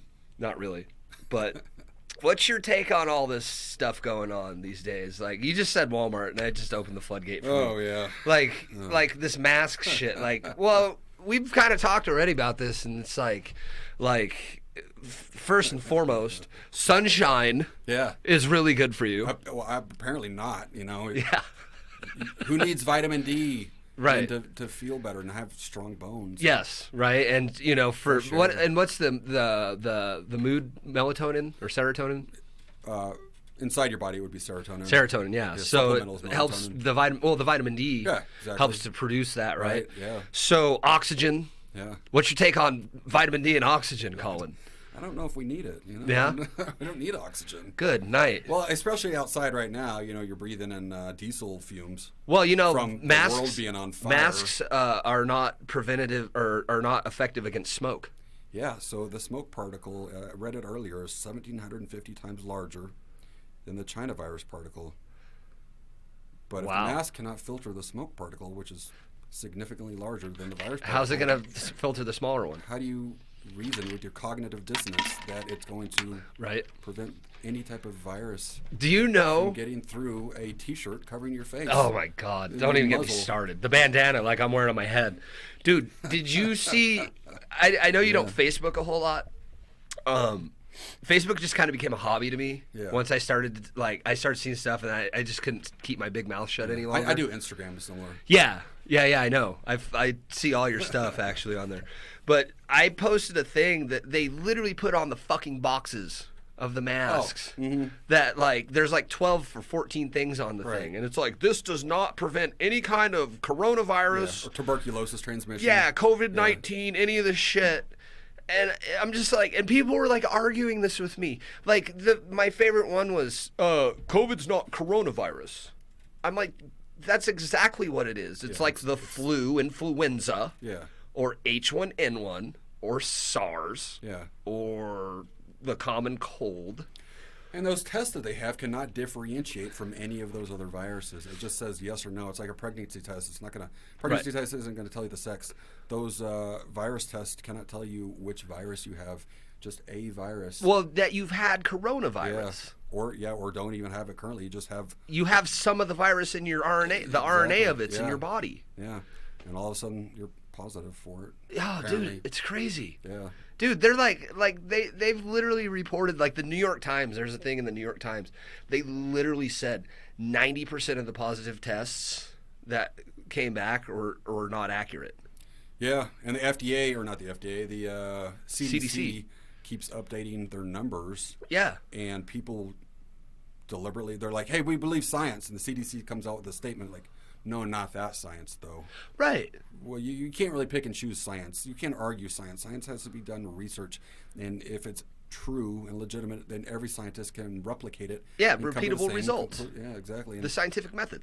And it's like the death rate from the China virus, and the CDC lowered the numbers because I literally read a couple autopsies that I obtained. Nice. And one person died in a motorcycle wreck. Yeah. They attributed it to the China virus. To COVID, yeah. The reason being is those hospitals and those facilities get a $10,000 federal bonus for every China virus victim that they have. It's about getting a bonus paycheck. Yeah, it's about the money. Follow the money. And helping people. Right? Yeah. So, did you see the news thing then about Trump? So, I made it this is the one thing that's really got me a lot of heat from people, which I don't care. Talking in general. Yeah, well, just in the social media community, even in real life, a lot of people here that I thought, people I've known for years that I thought were my friends, they're like, "You support Trump?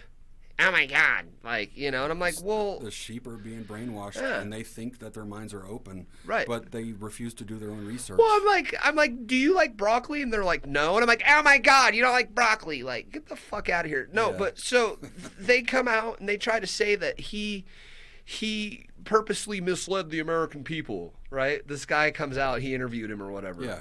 So, well, where were you with this fucking interview 3 months ago, 4 months ago, 5 months ago? Yeah. And then Fauci, who, apparently... He's a snake. The deal with Fauci apparently is this. They're only letting him live right now because his job is to help Trump. Yeah. If you really want to get in the rabbit hole stuff. Well, down the rabbit hole, his wife works for a giant pharmaceutical company that also that's the one he was the head of. Yeah. Yeah. What are they called? What's the company that Fauci worked for? Moderna? Was it that one? No, not AstraZeneca? Moderna. Moderna was the one that he was the head of after college. Yeah. No, it's the foundation, 2005, when they started patenting the coronavirus. Yeah. They that goes all the way back to 2003 Yeah. or 2004. And people would ask, why would they have a patent on the coronavirus? Just look up the company that Fauci's wife works for. So yeah, but anyway, so he comes out and he's like, no, he literally goes, Trump literally told everybody what we talked about. Like it was pretty much the same wording even. Like yeah, the news and the general mainstream media, they could manipulate everything. We could go outside and it could be sunny and they'd be like, no, you're wrong. Be like, no, I'm looking. And like, you're still wrong, and now you're a horrible person because you're not agreeing with us. Now you're a racist. And you're like, what? And then they're like, yeah, now you're right-wing racist. And you're like, what? I just said it was sunny. And they're like, well, you're still wrong, and now we're going to have these people come and burn your house down and attack you. Yeah. Because you won't take our side with us. And they're peaceful. Yeah. Did you see the CNN guy in Kenosha? Oh, and everything's on fire in the background. Yeah. 30-foot fucking flames, and they're like, oh, it's peaceful. Yeah. What's going, dude? Colin, seriously, what is going on right now? Like, explain to people, explain to me, explain to somebody. I mean, obviously, like, we both keep up and we can both see what's going on. Like, what's going on? Like, what's your take on all this deep state stuff? And like, I think if people want to know the actual truth, we have become the legitimate journalists and media now. And I agree, social media, Facebook, Instagram, and Twitter.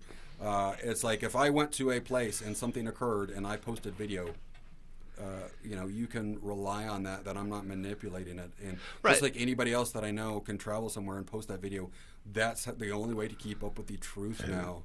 And local people posting information that they see. Right. Because if it's in the media and if it's on TV, it's really weird how they can all say the same sentence regardless of channel. You have MSNBC and Fox News, polar opposites allegedly, but if they say the exact same word-for-word statements, it's scripted. That's rather unusual. There's something else behind that. But then people don't understand that there's only 4 companies that own every single media outlet: TV, newspaper, radio, and they're politically influenced. So they're going to say the same thing. But if you go on social media and I post a video of something that did not occur in Seattle, and the truth comes out. I remember that. Then what's that company called? Sorry. It's not telling me. So here's the malfunction. Is on Wikipedia. They'll tell you under career. It says Grady is a member of the National Academy of Medicine, a fellow at Kennedy Institute of Ethics, and a fellow at the Hastings Center. They're not telling you that. And this is Google. So hang on. Go to DuckDuckGo. DuckDuckGo is the only. If people want to look something up, and they need to find the truth, because everything else, if people don't understand, Google is not. They're controlled. First freedom of speech, First Amendment. Not at all. DuckDuckGo has videos that you cannot find anywhere else. Oh, dude, I looked up last night. We were sitting on the couch at home watching the. I forget what we were watching, but I had my phone out and I was looking up the Clinton Foundation and the child trafficking stuff and the gay stuff. So. You brought up a good point, and I wanted to ask you about this. What's up with Seattle? This is an interesting story, people, so check this out. So I went up, had to go with my fiancée up to Seattle for the cancer treatment, and the route we would have to travel would be going right next to that, where the Chaz Autonomous Zone, where all the communist terrorists were. And this was in downtown Seattle, right? Downtown Seattle. Okay. And, so I was... rather worried and trying to prepare, because we had to go there, and I was like, we're going to get to the hospital one way or the other. This is the only way she's going to get treatment and to see the doctor, and we might end up in a roadblock, which if you see it on TV, people that stop for roadblocks end up getting killed. That one guy where was it, Portland? They dragged him out of his car, and the guy that kicked him in the head, beat him to death. So we went up there, and I didn't see Chaz existing at all. That entire area, nothing was burnt, nothing was destroyed. There was spray paint around quite a few places. There was graffiti. ACAB, BLM, that kind of stuff. What's ACAB? All cops are bastards. That's what that says. Yeah, they think they're really cool posting that, like the cops are really gonna. Yeah, but didn't see a single protester anywhere. The only time we saw a protester, we were leaving, and we were traveling through Oregon, and there was like 3 teenage white people holding up signs. Yeah. That was it. And were they BLM signs? they were just random. They hate the police or whatever, Yeah. They don't know what they're doing. They're just following along. They're a with bunch the of kids, probably. Media. Yeah, they were. Yeah, they were kids. But up in Seattle, yeah, there were no issues anywhere. I didn't see any damage. There were places boarded up, but there was no damage. There was no fire damage, no structural damage. There's no burnt out cars. And there was no way they could have cleaned all that up in a few hours, a few days, with what the TV was saying. Right. It's manipulation one way or the other. They're trying to pit multiple groups, American patriots versus the Antifa, or the left-leaning liberals against Republicans or whatever. Yeah. But they're playing both sides. Well, of course. And people are not realizing that if you choose a side, if you claim you're Republican, if you claim you're Democrat, you're limiting yourself in your beliefs. Right. And it's ridiculous. And they're just pitting each other. It's like I was saying, it's like a magician. It's a sleight of hand trick. Yes. Something else is going on that we're missing right now. It will be revealed later. Like the day before 9/11, Donald Rumsfeld came out and said, "We lost $3 trillion." Yeah. A few hours later, nobody remembers he said that. Yeah. Nobody questioned it again. Wow. Really, you're yeah. not going to question $3 trillion, and then something large happens. We've had all the riots and the fake racism, and now we've got the entire Antifa set this entire side of the country on fire, and then the virus, and then everything else going on, and there's something else going on that might be hopefully revealed at some point soon. Well, the 14th Amendment. Yeah. Dude, they knew they were fucked the day that old Donald Trump took office. Yeah. Yeah. They never thought she would lose. She thought she had it in the bag. Yeah. And I read a thing about this. Luckily. She was having a celebration party like earlier in the evening on election day. And so the joke about like, well, yeah, Hillary was winning until all the people that voted for Trump got off work. Exactly. Right? Yeah. It's Chris Farley in the meme. Yeah. Well, so anyway, they started having this party, this celebration party. Or they had it planned out and they were going to have it. Well, they ended up having to cancel it is what happened, is what I read. And this was a couple years ago that I read this. So they ended up having to cancel it all because as it was getting, closer to midnight, they were like, we're not going to win. Like they realized. And supposedly, and this is one of those things that, again, people, I can't prove this because I wasn't there and I didn't see it, but it makes sense. They had an algorithm set up with the electronic voting machines. Yeah. Right? To allow her to basically steal votes from him. Yeah. And so people want to go hoot and holler about, well, she won the popular vote. And I'm like, yeah, but, I mean, the Lakers only won by 1. Yeah. They still won, right? Yeah. Oh, well, they wouldn't have if he hadn't hit that shot. And it's like, well, but he did. Yeah, it's like, it's not how it works. Someone won. It's over. Yeah, and she wouldn't concede. Did you find that? Who she's currently working Yeah, for? well, who she worked for. Fauci worked for him, too. It's an acronym, medical. It's like NHIA or NAIH. Oh, NIH. NIH. National Institute of Health. Yeah. National Institute of So, Health. speaking of that, I actually, because he had done studies, Fauci, of 5G effects on the body. Oh, yeah. Simulates viral effects. Well, I went and snagged that article right before the website, and Google removed it. Ooh. Nobody can read it. And it's conspiracy that 5G has coronavirus-like effects on the body. Well, they removed it. Why would you remove that if it's fake, if it's a conspiracy that he published many years ago?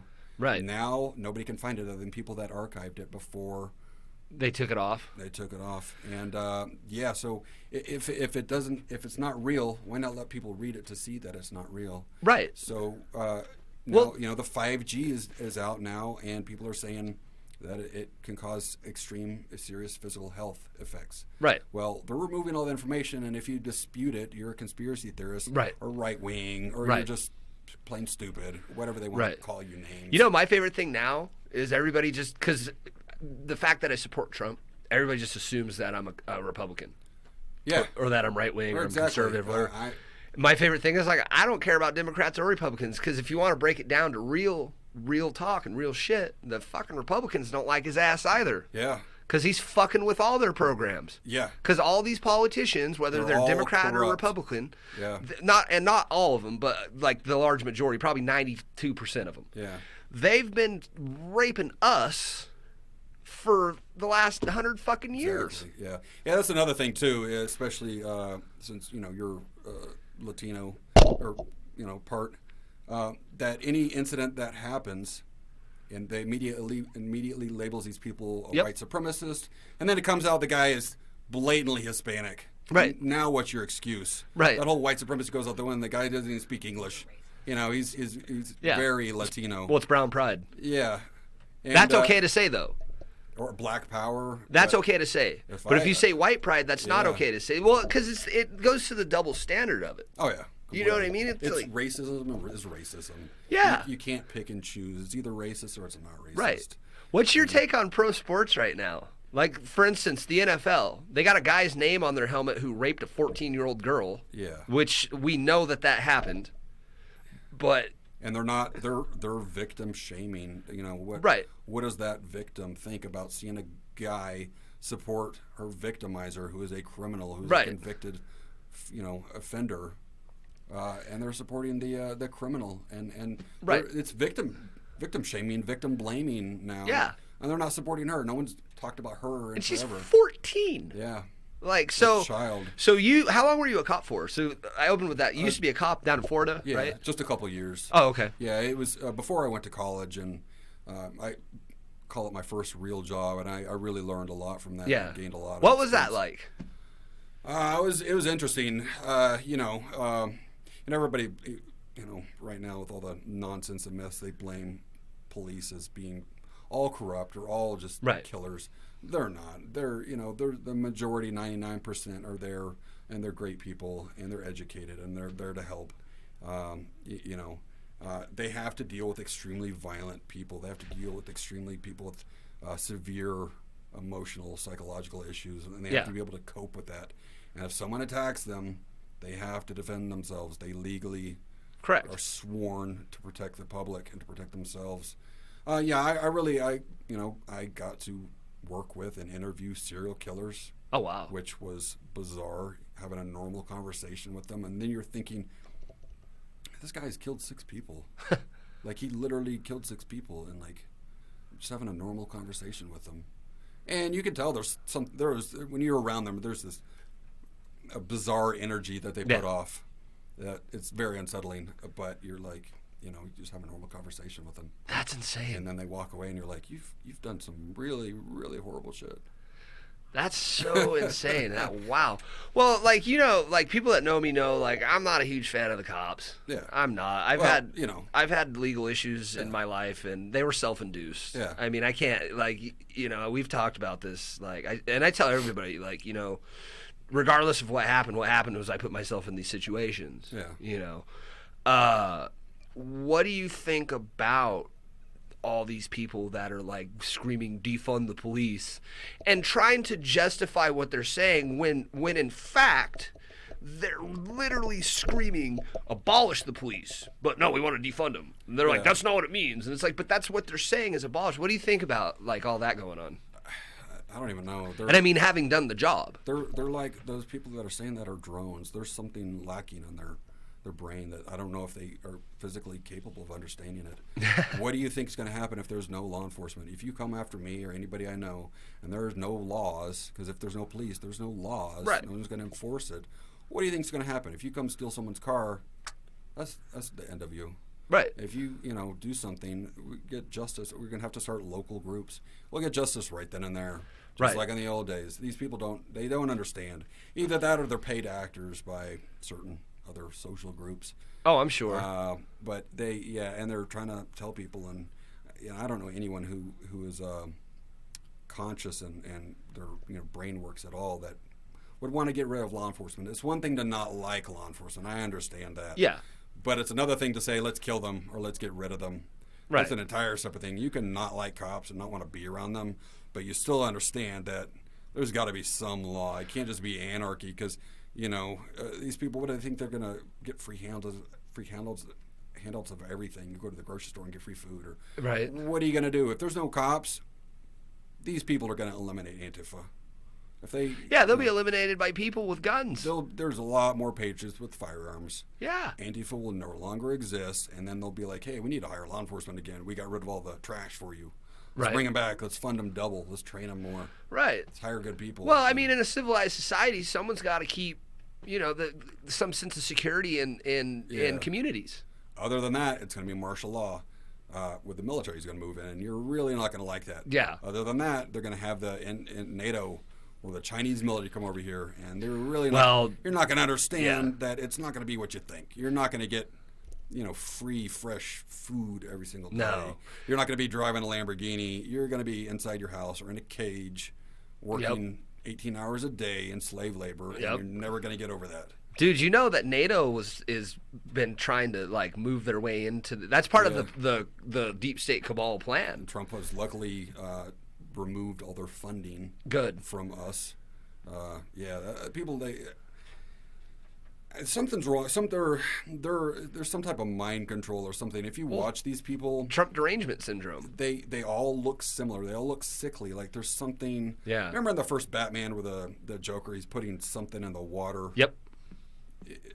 It's something like there's something else going on. They're drugged, or they all have similar body language and speech patterns and the words that they say. MK Ultra. Yeah, that's kind of something maybe more than likely. Yeah, and then you see all these patriots. And I was reading it, and it's sad, though. The only people holding up American flags are the Republicans or people that like Trump. It doesn't have to be Republican, but people that like Trump and like the country. And those of us that like freedom. Yeah, and the other people for Biden, you've never seen an American flag. They don't support. They don't. It's hard for me to comprehend. Like, you hate the country so much. Well, get out. Leave. Get out. Go somewhere else. Go to China. Yeah. See what that's like. See what real communism is like. I had so the first guest I had on the show, she was from the USSR originally, So, when we were kids, before they disbanded it. Right. And then so she kind of talked a bit about what actually communism and stuff was.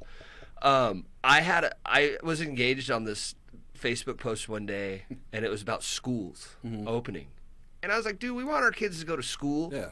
Fuck these masks. Exactly. This is bullshit. What do we need plexiglass up? They're kids. It's gonna ruin the kids for the entire life. Yeah, et cetera, et cetera, et cetera. And somebody had the balls, the gall to say to me, well, if you don't like it in this country, get out. And I was like, I didn't even respond to it because I was like, huh?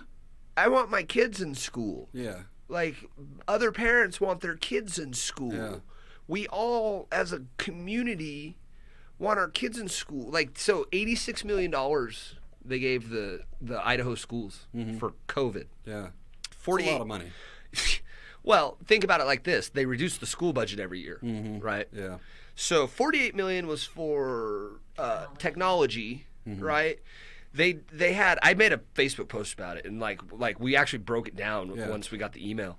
They were talking about testing, and it was only for staff, wasn't for any of the kids.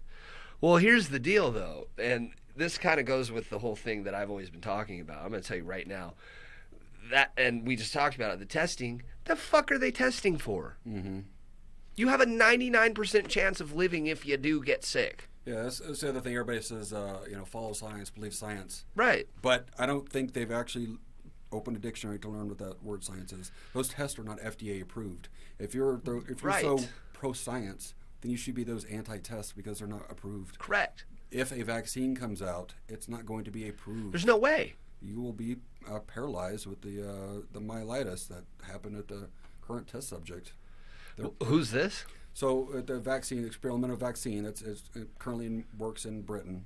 One of the volunteers developed a minor complication, as they call it. Yeah, right. Try to downplay it. It was I can't remember, it was myelitis.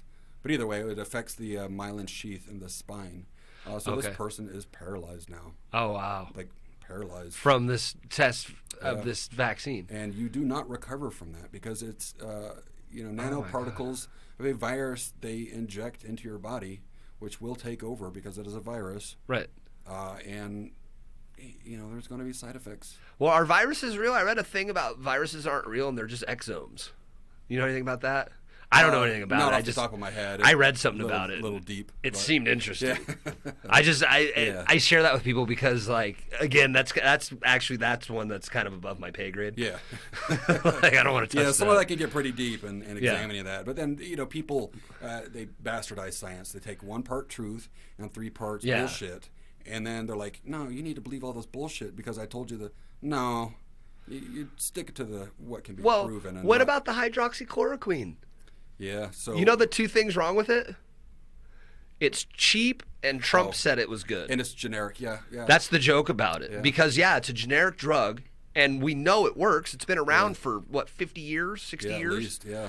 And a lot of research behind it. Yeah, it's anti-malarial. So down in the countries in Africa, where the demon sperm voodoo doctor lady, right? Yeah. I defended her against somebody was talking shit about her, and I was like, do you realize what they do in Nigeria? Yeah. They're like, they do voodoo and shit down there. Yeah. They have a way different culture. Yeah. I was like, so what she's talking about, you're putting her down, but their culture, you know what I mean? Like, that's like some real shit to them dudes. We think it's crazy. Yeah. But their numbers over there, oh yeah, or nothing. like They have natural cures. Yeah. Yeah, I personally believe in that. So the hydroxychloroquine, you can get a similar version drinking tonic water. Really? That has a quinine in it. It's like gin and tonic. Yeah. So it's the bitters. So I drink my tonic water every single day. I take the zinc. Zinc gluconate is the one that has the science behind it that has proven scientific benefit to help.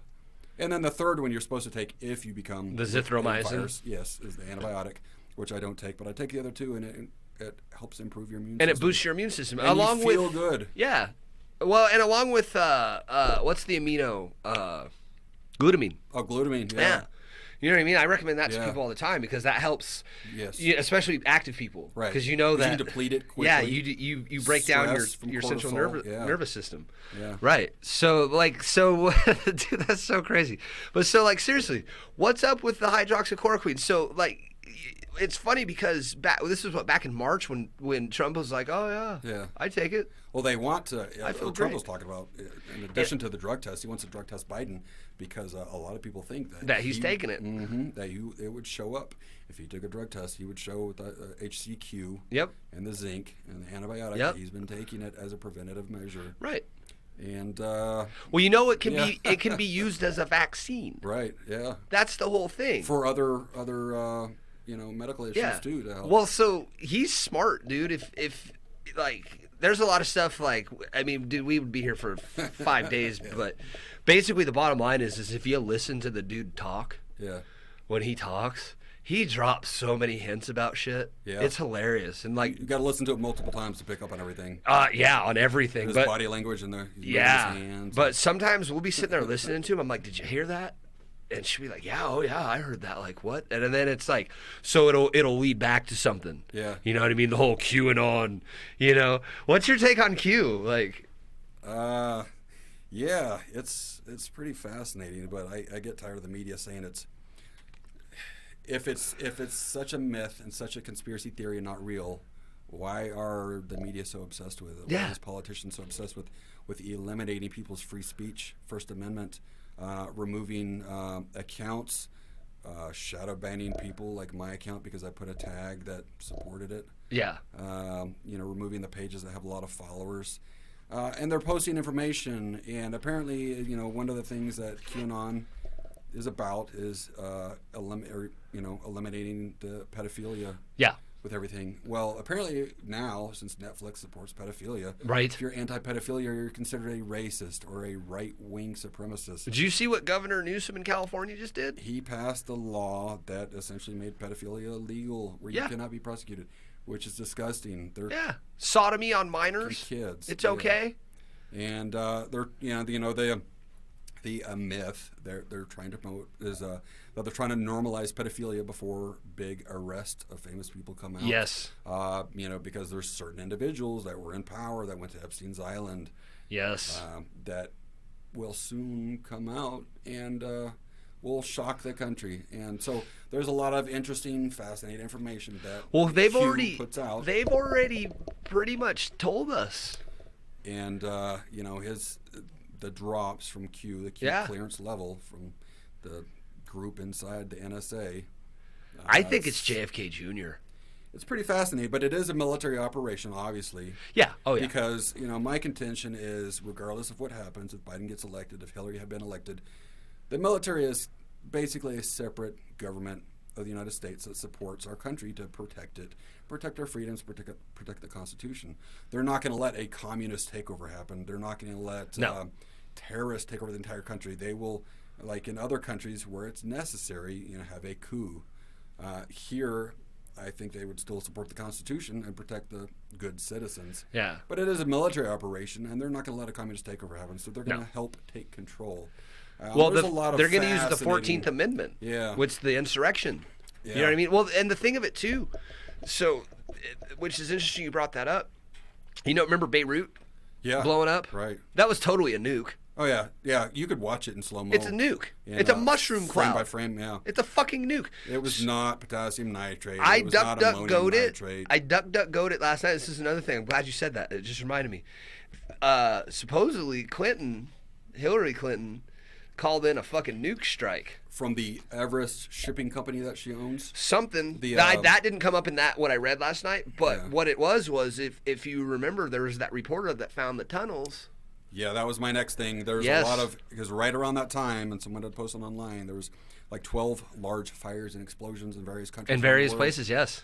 The mushroom cloud looked exactly the same in every single one. Yep. They were not firework factories. No, fuck no. No missile went in there.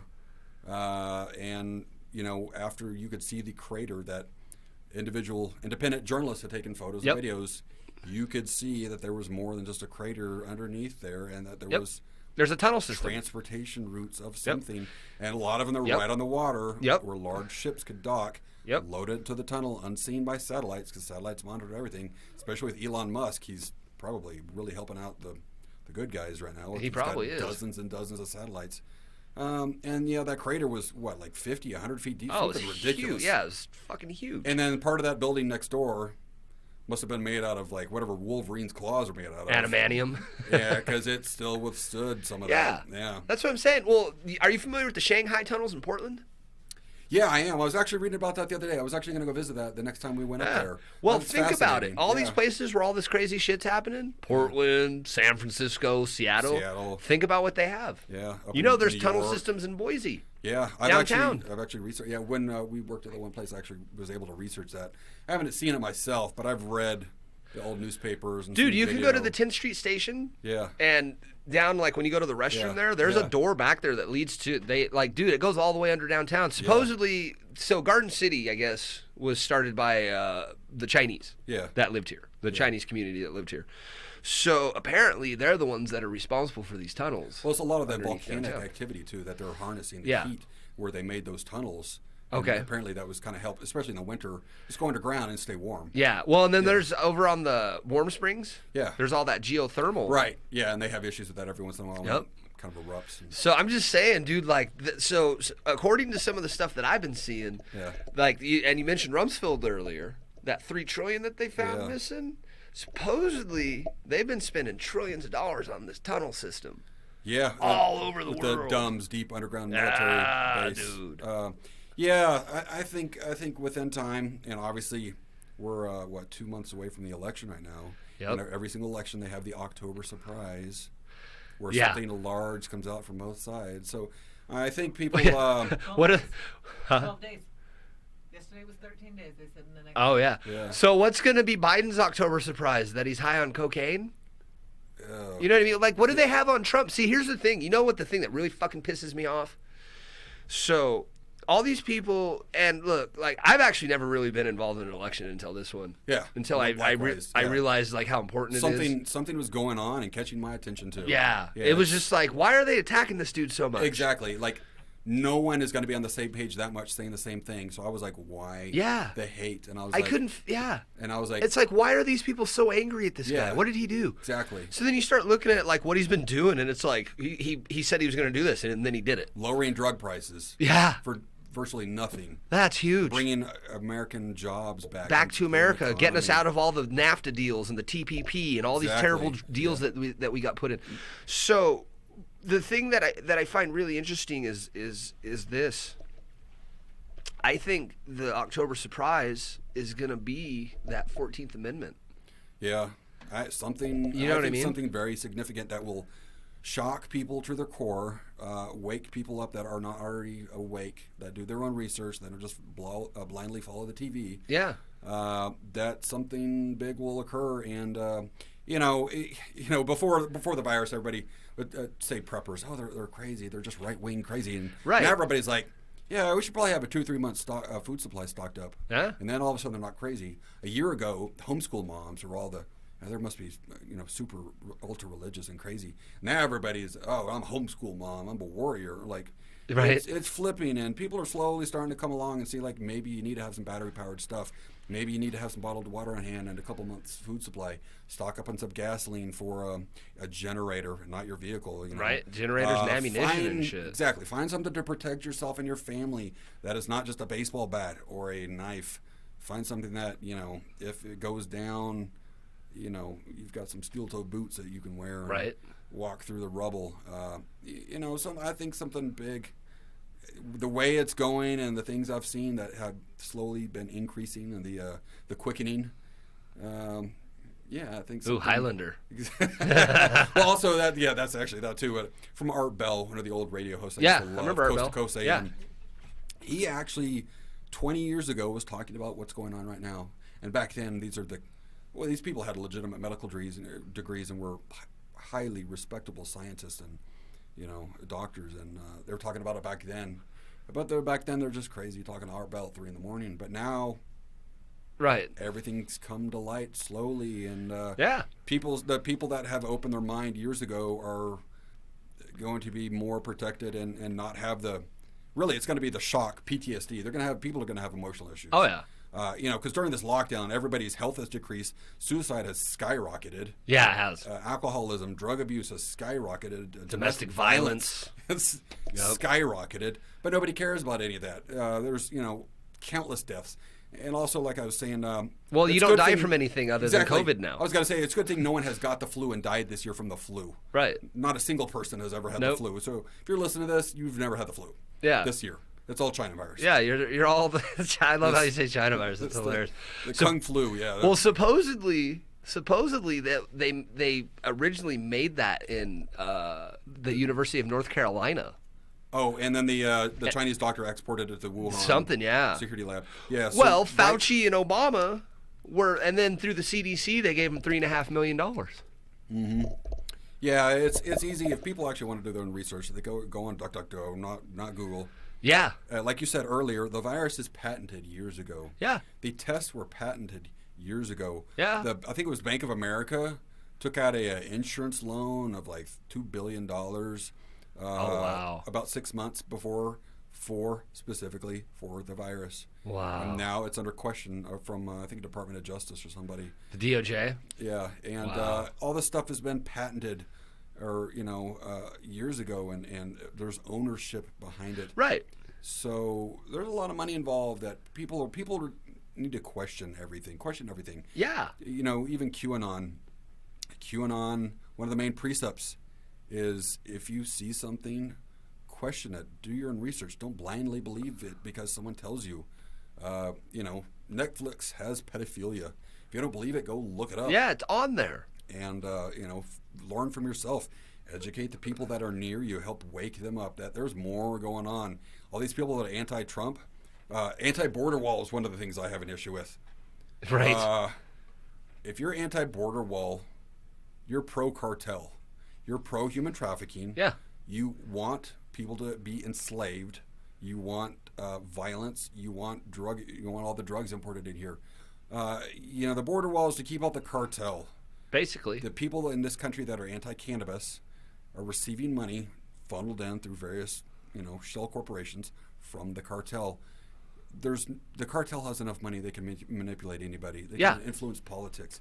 And they do. Anti-border wall is pro-cartel. That's what people don't understand. You're deliberate, whatever your race is, whatever your culture, you're supporting the cartel. You're pro-human trafficking if you're anti that.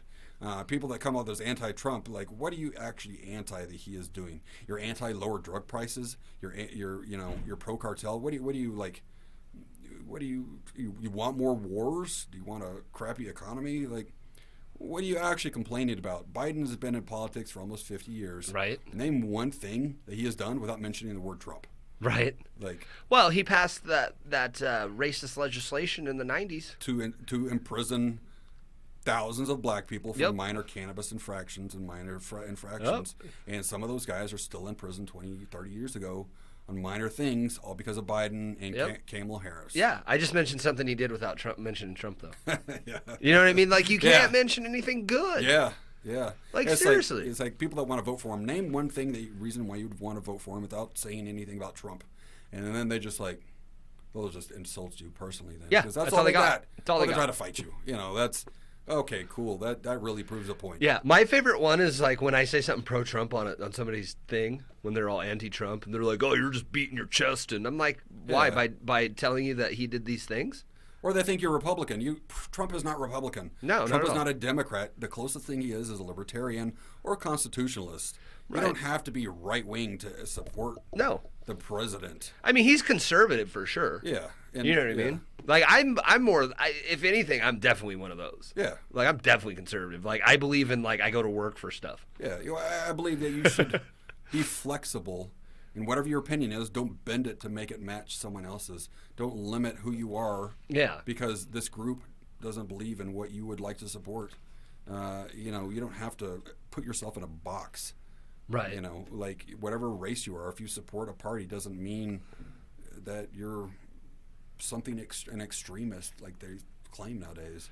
Well, that's the crazy thing too. If you've noticed, it's so extreme. Yeah, everything they consider everybody an extremist.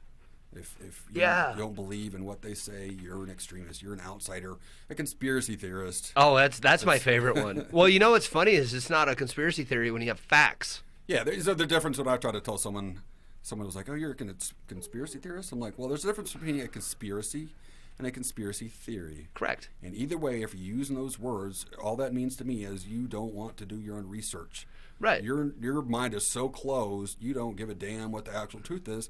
You've got your head so far up your ass or buried in the sand, it doesn't matter. You just want to wait for it to go and ignore it, pretend it doesn't exist. That's not going to fix things. It's not going to help. You're going to lose your freedoms and your rights if you're not aware of what the truth is going on. Exactly. And you're giving up your freedom for fake security. Well, it's false. It's like, what was the quote about that? Like Benjamin Franklin or somebody said? Oh, yeah. If you give up security for freedom, or if you give up freedom for security, you deserve neither. Right. You know what I mean? Like, Yeah. well, they've been doing this psyop for a minute. Yeah. Like, go back to 9/11. Yeah. The You know what I mean? Patriot Act, we gave up. Well, I mean, just go back to the event itself. Oh, yeah. You know what I mean? Like, oh, we got attacked by the Muslim terrorists, Yeah. and like the reality of it is like, dude, Bush and those people and Cheney and all the motherfuckers were behind it. Rumsfeld. Yeah. What were they hiding? Yeah. The $3 trillion. Yeah. The gold that was supposed to be underneath Exactly. Chase Manhattan. Yeah. The Germans wanted their gold a If few you years bring back. any of that up, all of a sudden you're just Yep. making stuff up, even Right. though you can scrub a certain amount of information off the internet or distort a certain amount of things that have been published, but you can't distort it all. Right. And there are facts Yeah. that exist of those type of things. And nobody wants to talk about it. If you choose to ignore it, you're deliberately anti-truth. That's exactly what it is. It's just crazy to me, and it's crazy to me too how they've divided so many people. Yeah, and they're the more they ground people to the house and make you wear a muzzle I know. to hide your face for no human connection.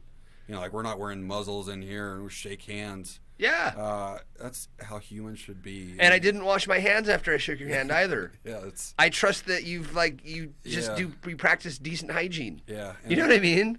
That's all it takes. And Yeah, that mask thing, dude. I haven't worn a mask. I wore a mask one time. Yeah. I had a union commercial gig I had to do. oh I had to. yeah. Like it's like they basically wouldn't have let me on set. Like Yeah. they let me on set, but it was like I had it down here for a while, and the one guy's like, "Hey, you kind of have to wear that, dude. It's the rules." And I was like, "Yeah, okay." And for what they paid me, dude, it was like, Yeah. you The couple times I did when they were allegedly enforcing it, so I just have my red bandana. I'm like, if I'm gonna wear it, I'm gonna look like an old school cowboy. right. And it intimidated people, and it was cool because I could wear that in with a bank, my sunglasses on, and a sidearm. And I'm like, hey, I'm following the law. Exactly. I'm coming to the bank with my sidearm, the sunglasses, the hat, and the bandana on. You can't say anything because Nope. I'm following the Exactly. law. And you could have robbed the place. Yeah, and I'm like, people don't understand. Well, see, here's the thing, though. It's not a law. No, exactly. was That's what I try never to tell a people. fucking law. People are like, oh, it's a law. I'm like, the mayor cannot make laws. Nope. The mayor is making a polite suggestion. If That's you all choose it to is. follow it, that's okay, but they cannot arrest you or fine you or do anything for not wearing a muzzle. Nope. It's a strong suggestion. That's what a mandate is. Exactly. They can just be like, and well, dude, I've gone rounds with people over this stuff. It's like even the Constitution. Yeah. I've gotten rounds with people about it. Like the words peaceable assembly. Yeah. You know what I mean? That's the one that sticks in my craw the most because like I literally I had a person spend 2 days trying to argue with me over this. You know what I mean? And I work, for the majority I work from home. Yeah. Anyway. Yeah. So I have time. Yeah. Like it doesn't affect my day at all. Yeah. Like I was just kicking it playing my guitar. Yeah. You know what I mean? And like, oh, I'm gonna check Facebook. And it's like, you're dumb as fuck. And I'm really nice to people for the most part. Yeah. Like I don't I try really hard not to call people names on there. Yeah. But like peaceable assembly, like what does that mean? I can go to a concert, I can go to church, I can go to a protest, I can go to the grocery store. That's all that means. And it's like, no, people are they're still being able to practice their religion. I go, that's not what we're talking about. Yeah.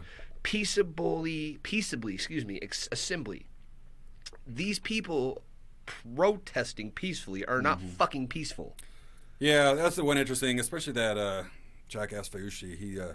They came out and deliberately asked him, "Hey, do you think these riots are causing more China?" And he's like, "Well, I don't have any science to back that up." Any groups, large groups. But he's like, "Well, people can't go to church because it'll definitely transmit." But 5,000 people can go riot, and it's not going to transmit. 100,000 fucking people in New York, dude. Yeah. In Brooklyn, they had a black LGBTQ rally. He would deliberately not come out and say that anything that would cause the virus or anything. Like, dude, how do people not pick up on that if you're just blatantly hiding, you're like, no, I can't tell you the truth because it's going to affect me, so I'm just not going to answer it. Right. And that's people aren't hearing that. They're hearing like, oh, well, you can't go to church, you can't go to a Trump rally, you can't but you can go to a concert. You can go to 100,000 people in Brooklyn. Yeah. Right?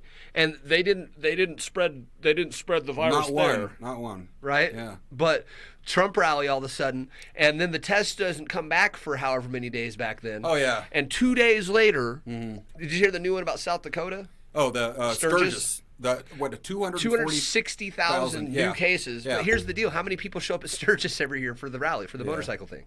Like about 260,000. Yeah. So every person that went had COVID, had the China virus. They're all tested in under 24 hours, apparently. Correct. And then they leave. When South Dakota never shut down, they had that big Trump rally. So here's the other thing that pisses me the fuck off. Clinton goes to visit the fucking the criminal Mount Rushmore. Oh, yeah. Yeah, right. Bernie Sanders, who wants to give everything away for free, goes and visits Mount Rushmore. Barack Obama goes and visits Mount Rushmore, and it's patriotic. Trump goes and does it, and he's a fucking racist. And he's killing grandma because they're not requiring masks. And get the fuck out of here, dude. It's so confusing. And, the more people I've talked to, I haven't met a single person that agrees with the media.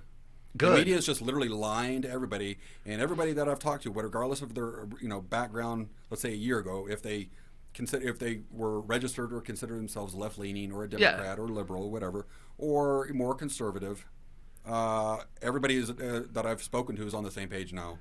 They're like, this is messed up. Why the Trump hate? There's riots going on. We need the police. This virus needs to go away or whatever. And all this lockdown is magically, like magic, ending the day after the election, which is pretty awesome. That the virus has a shelf life. Shelf life. It's going to self-destruct on November 4th. Exactly. And all these people I've talked to are on the same page now, and I'm like, so the media is just lying about literally everything. And they're trying to convince people that this is what other people think. Oh, Biden is 70 points ahead in the polls of Trump.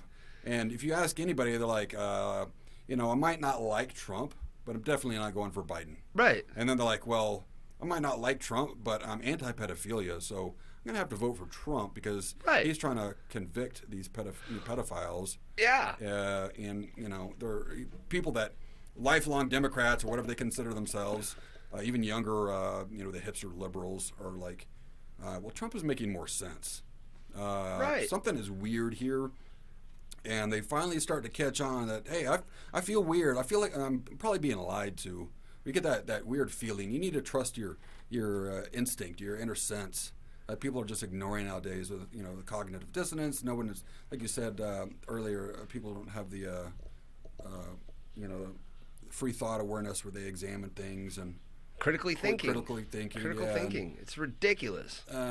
You know, and I've proven that on social media. I'll post some picture, and I write a lot. Like, I'm a writer. Yeah. Like, I'm a songwriter, and Yeah. like writing's kind of something that I've just been really good at my whole life.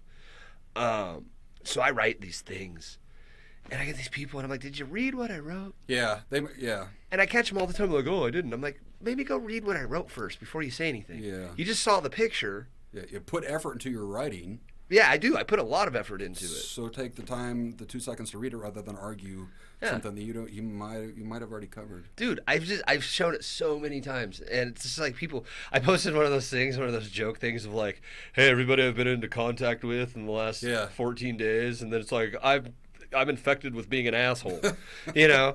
And like I had all sorts of people like, "Hey, you feeling okay, man?" Like messaging me, and I'm like, "Yeah, I'm fine. Why?" Did you read it? I'm still an asshole. Yeah, and they're like, "Well, I read your thing," and I was like, "Did you?" You just got to respond like, "Well, fuck off." Yeah. Like, I said I was an asshole. Did you miss that part? Yeah, they did. Dude, they just don't read. Like, Yeah. people don't read. It's scary, though, really. Ah. It's scary. Like, dude, and I did it. It was hilarious. And I actually got in trouble. My agent yelled at me for it because she's like, dude, wait till we get paid. This will come out long after we get paid. Yeah. So, like, she's like, wait till we get checks from the, because I did that Toyota commercial. Yeah. That was in town. Yeah, that was awesome. That was dope. Yeah. So she's like, wait till we get paychecks from that before you're like posting this controversial stuff. Because she originally had texted me, is like, dude, quit posting controversial things. Controversial. And I was like, what did I post? And so she messages back, and she's like, I don't want to battle with. I was like, no, there's no battle. I was like, you got to be specific. Yeah. Because like, you know what I mean? Like, I'm I post a lot of stuff. yeah. I was like, what specifically are you talking about? And and then I got on the thing and saw the one. And I was like, oh, yeah, that's a joke. And she's like, yeah, dude, but, like, listen. She's like, it's not that I disagree with you.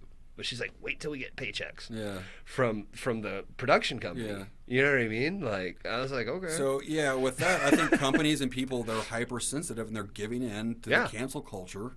They're giving into all this. And I can't remember. Oh, I get a couple fitness magazines, and the last couple ones were all about how white people are, fitness magazines, all about how white racist is taking over the fitness area, and like Dorian is a champion, but he might have said something 35 years ago that was dude, the only white dude to win the Olympia since Dorian is Cutler.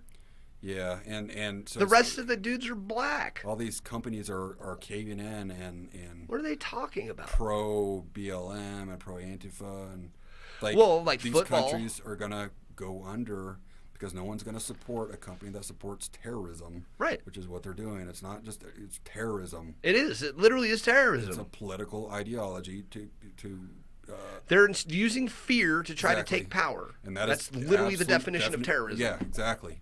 And it's like, do you not understand basic definitions? Or no, nobody owns a dictionary? Or? Well, you should. So I posted this one the other day. It says, what did we learn during the lockdown? And it's like, Trump 2020, Michelle Obama is a man. Masks are useless. Big Mike. Yeah, exactly. Yeah. You know what I mean? Like it's muzzles. just it's like the teachers in the top half, and then the rest of it's the little kids at school. Yeah. You know what I mean? Like that's what we've learned. Like we already knew that Big Mike was Big Mike. Yeah. Have you seen the picture of Muhammad Ali's back? No. On the top, and then on the bottom, fucking Big Mike's back while Michelle Obama's back. Oh yeah. Dude, it's like, and you're gonna tell me that's not a dude? Yeah, there's a lot of things that people really need to question deeply and not throw their own nonsense of saying whatever. Yeah. Shut up for a minute. Open your mind. Be quiet. Calm yourself. That's a dude. Examine the evidence. Yeah. Think critically. Look at similar pictures, and then make a decision. If the Adam's apple is bigger than mine, right? Dude, he's a linebacker. Something is going on. He's like 6'3", 220. And the Democratic National Convention, the videos that they aired, a few of those people, if you compare them to a picture from a year ago, look way different, huh? If you all of a sudden have a gap in your teeth that you didn't have a year ago, so you need to ask a damn question. What the hell is going on? Yep. Something is going on. They're critically. They're in Gitmo. Something is going on. Dude, did you see Barack? I'm waiting for it to pop off. Did you see Barack at the DNC? Yeah. That ain't him. Yeah. I'm sorry. That's straight. That looks like Jay Farrow off of Saturday Night Oh Live. yeah. Straight up, dude. He does a Barack Obama quite well. He does. They CGI'd his ass. And it's not that hard. You watch, I've watched that movie Independence Day. Hey, Yep. I've seen the White House explode. You can't prove to me that didn't actually happen. Yeah, it's a fucking movie. Right. They have special effects that can make things look real. Right. I went to Star Wars in 1983. I watched the Death Star explode. That looked real as hell. Yeah. Prove to me the Death Star didn't legitimately explode. Right. Special effects. Prove to me we landed on the moon. I'm just saying. We could talk about that for 3 hours. Oh, easily. But but that's the point. It's examine stuff. There's weird stuff going on, Ah. and if you're closed-minded and tell people that they're just conspiracy theorists or they're wrong or they're whatever right wing, you're just refusing to examine stuff. That's my favorite part is the right wing.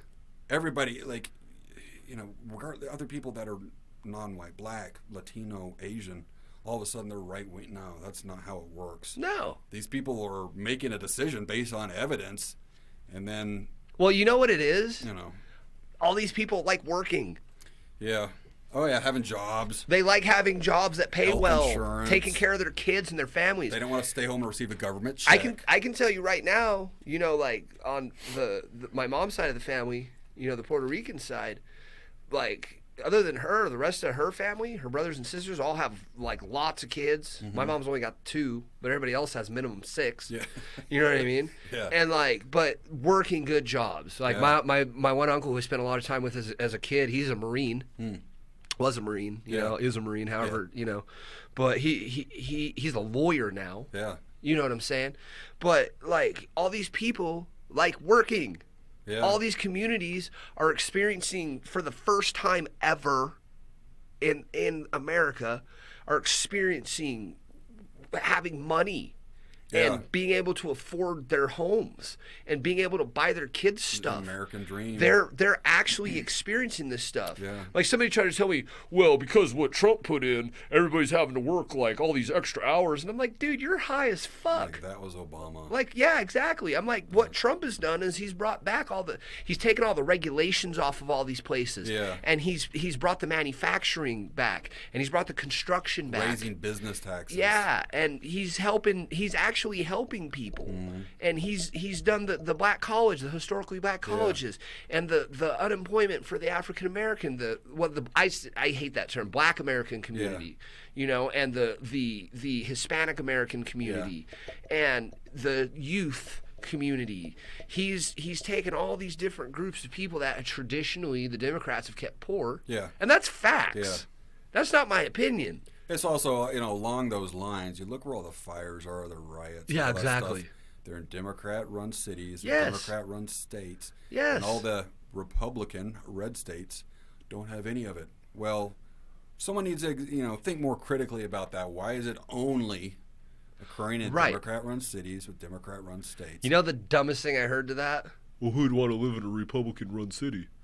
And I was like, I would love to do that. If you don't like riots, if you want to still work, if you don't want to wear a muzzle everywhere, right? Be a sheep, Have you read the thing? Be a wolf. Yeah, exactly. That's your motto for your business. Be a wolf, not a sheep. Not a sheep. Yeah, that's been your motto always. Yeah, since I've known it. Think for yourself. Lead on your own. Be an alpha. Yes, exactly. Instead of being a beta. Have you read the thing? Don't be a vegan. That's funny. Eat some meat. Ultimate betas, yeah. Totally. Bottom of the pool. Yeah, I don't disagree with that. Have you read the thing? There's this. It's a joke post, but it's so fucking funny. It basically goes like this. It's mom and dad, they're Democrats, they're liberals. And there's nothing wrong with being liberal. Yeah. I mean, that's fine if that's what you want to do. Everybody has their own choices to live. But the shit that's going on, that's not okay. But anyway, they have a little kid, little girl, little daughter. She's like 5. And they come walking by my house one day, right? And, oh, wow, hi, what's up, neighbors? And, how's it going, little girl? Like, what do you want to be when you grow up? She's like, I want to be the president. I'm like, oh, wow, that's really cool. What would be the first thing you do when you be president? Well, I'd make sure no one was hungry and no one was homeless. And like, wow, all right, well, hey, I tell you what, you can get started on that right now. Oh, really? How? It's like, see this lawn? See them bushes and all them weeds? Pull all them weeds, trim all my bushes, mow my lawn, break all the leaves and clean up my house. I'll give you $50. Yeah. You take that $50 down to the grocery store, buy a bunch of $50 worth of groceries for that homeless guy that lives out front, and then you can make sure that dude's fed.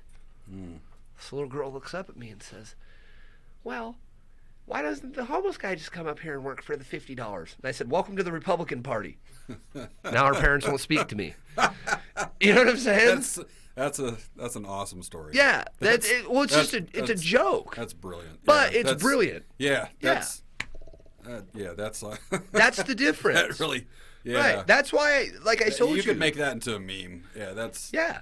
Well, that's why I told quality. you, like, I'm not a Republican. Yeah, I'm not. Yeah, neither am I. But you know what, dude? I would definitely join the fucking Republican Party over joining the Democrat Party because of the fact, and you know how it goes being self-employed?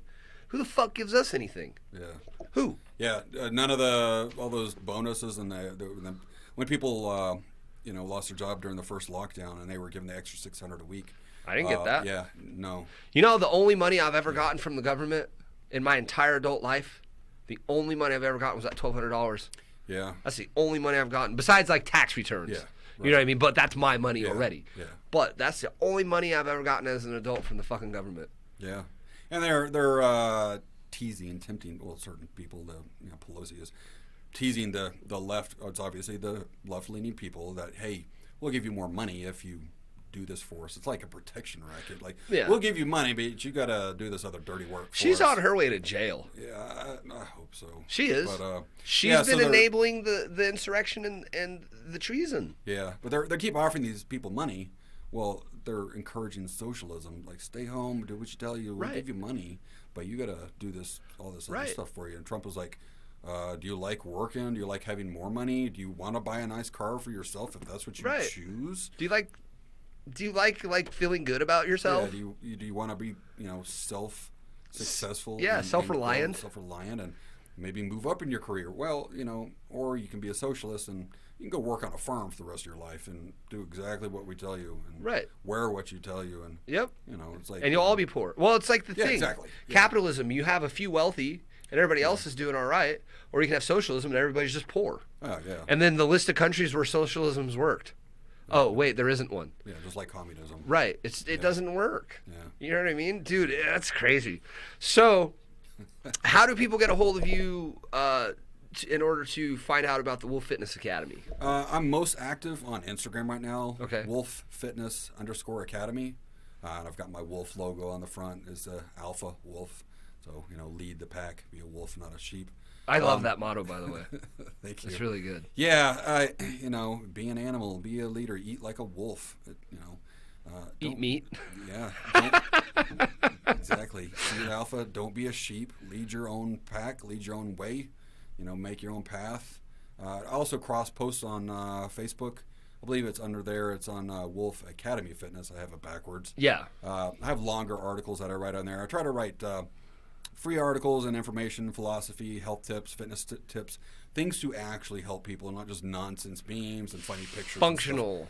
I don't hardly ever repost things that I find. I want to create my own content, my own videos, and I demonstrate exercises and things that I'm capable of to try to help encourage people, to show them that they can be capable of that too, if that's what they choose. If they want to do something to show off, tear a phone book in half, for instance. Yes. Dude, we got to talk about that later, actually. Smash a coconut with a palm heel strike in martial arts, which would be similar to hitting someone in the skull. Didn't you tear a deck of cards? Yeah, I can tear decks of cards in half. Yeah, I taught a few people how to do that and use that as bar tricks. Oh, man. I think I'm strong enough to do it these days. It's wrist strength and a lot of thumb strength. So I went to a bar, this is a couple of years ago, and I when you learn that kind of thing, it's fun to show off. I didn't get to show off much. So, I'm not big. I can't flex, anything, and I've got a lot of money or anything. So there was this legitimate bodybuilder bartender behind the bar, and I was with some friends. I was like, hey, man, you look like a big, strong dude. You weightlift? He's like, yeah. Yeah, bro. He flexes up, I'm like, of cool. course. And I look at me. I'm like, look how small and frail I am, right? Like, I take this deck of cards out. I'm like, hey, if I can tear this and you can't, would you buy drinks for my friends? And I made it specific. I did not want to drink. I wanted to make a point. Yeah. Kind of be an ass, but fuck it. I was like, would you buy drinks for my friends? He's like, sure. He's like, no, I don't want to do that. I'm like, look, man, look how big and strong you are. You saying you're not stronger than me? And look at you. Like, you could, bench press and deadlift me. You're big and strong, right? You're strong, right? come on, man, you're tough, right? You're such an asshole. And he was like 230. He was lean. He was like 235, Yeah. like 7% fat. Big dude. Yeah, just a big, Clearly a beefy bodybuilder. fucker. Yeah. And he was like, fine. And everybody was like gathering around. I'm like, oh my god, the entire bar's here. I'm like, I better pull this off now. Yeah, no shit, huh? Took out a deck of cards. I'm like, it's like you open the box, still sealed up. You take the plastic off. They're like, this is a fresh deck. I haven't manipulated anyway. Right. He gets on it. It's grunting. Can't even turn it. He sets it down, kind of puts his head down a little, hands it over. I take it. Everybody's looking at me. I'm like, shit, I'm under pressure now. Go. One Nice. quick swipe. Tear the deck in half. Set it down. I was like, you can take that half a deck of cards. Let's see if you can tear that, and I'll tear this other half so you can see that it's not a trick. And I tore that half and quartered it. Nice. Handed it over to him, and he's like, fine. Gets everybody drinks and walks away. Won't make eye contact with me the rest of the night. I'm like, yup. And people are like, is that a trick? I'm like, yeah, it's kind of a trick. The trick is you have to be really strong. Right. Tear a deck of cards in half. Well, in martial arts, if your grip is that strong, you can grip someone without them letting go. You can Right. literally tear parts off. You can control them. Yeah. Physically. Or if someone has a hold of me, I can take their hand and, break their fingers with my grip or peel their hand off or wrist or Right. anything like that. It's great for self-defense. It's great for functional, real-life work. Right. But, you can use it as a show-off technique to demonstrate strength like the old-time strongman, Yeah. which I find fascinating. Those guys were just slightly bigger than me. I'll never get big, but I can do those crazy things like tear a phone book or deck of cards or bend a frying pan, roll it up. Nice. You know, Can you do that? yeah. What? You got to teach me that one. it's fascinating. It's finger strength and dexterity, and a lot of it is thumb strength. I have strong thumbs. So like when we grip a barbell, we're only using our 4 fingers. The thumb gets so weak with everything. When you have to use that thumb, Right. that's when you learn that there are, you've neglected certain muscle groups that are I very get it. hard to train. You know what's funny is this thumb is bigger than this thumb. Yeah. You know why? Guitar? Yep. Because Yeah. I anchor Yeah. with this thumb on the fretboard. Yeah, you will have great finger strength Yeah. and dexterity in that hand. Yeah, this hand absolutely. is. Well, and I'm a lefty actually too, Yeah. but I play righty, which is I'm ass backwards, Yeah. but I know exactly what you're talking about. So it's like, Without control, yeah, you might actually be able, untrained, with your own natural strength, be able to tear a deck of cards in half. maybe. Yeah. Well, I do a lot of grip training when I train. Oh, yeah? Anyway, well, Yeah. like plate pinches. Oh, and, yeah, absolutely, and then. farmers carries and Yeah, things like that. those are Because great. it's part of the. Oh, no, those are excellent Yeah. for grip training. It's strength. part of the Yeah. gig. Well, Yeah. and once again, functional training because Yeah. I'm all about the functional training too. Train every part of your with people, body yeah. equally. Well, most of us like when I bodybuilt, like when I competed, when I actually competed. Yeah. You know what I mean? Like I trained 180 degrees different than I do now. Oh, yeah, exactly, which is what you got to do. Yeah. And well, I lived a whole Dorian Yates was a monk for 14 years. I was a Yeah. monk for 3, Yeah, pretty much. yeah. Like I didn't leave the house unless I was going to eat. It was like it's like football players, like football. I was like, lift weights, eat chicken. Yeah, you know? musclehead. Yeah, go home, watch wrestling. Yeah. Sleep 8 hours every day. Carry jugs of water. You know. And then you get big and lean, Yeah. but also educated because you have to learn how to do it. Yeah. Well, exactly. And now, and this, like, it's just like every day, what do? The same shit. Yeah. You know what I mean? I wake up every day and drink my amino acid water. Yeah. And, like, that's my first thing I do. And I'm hydrated. And then I get my protein. And then I do this. And it's just habit at this point. Yeah.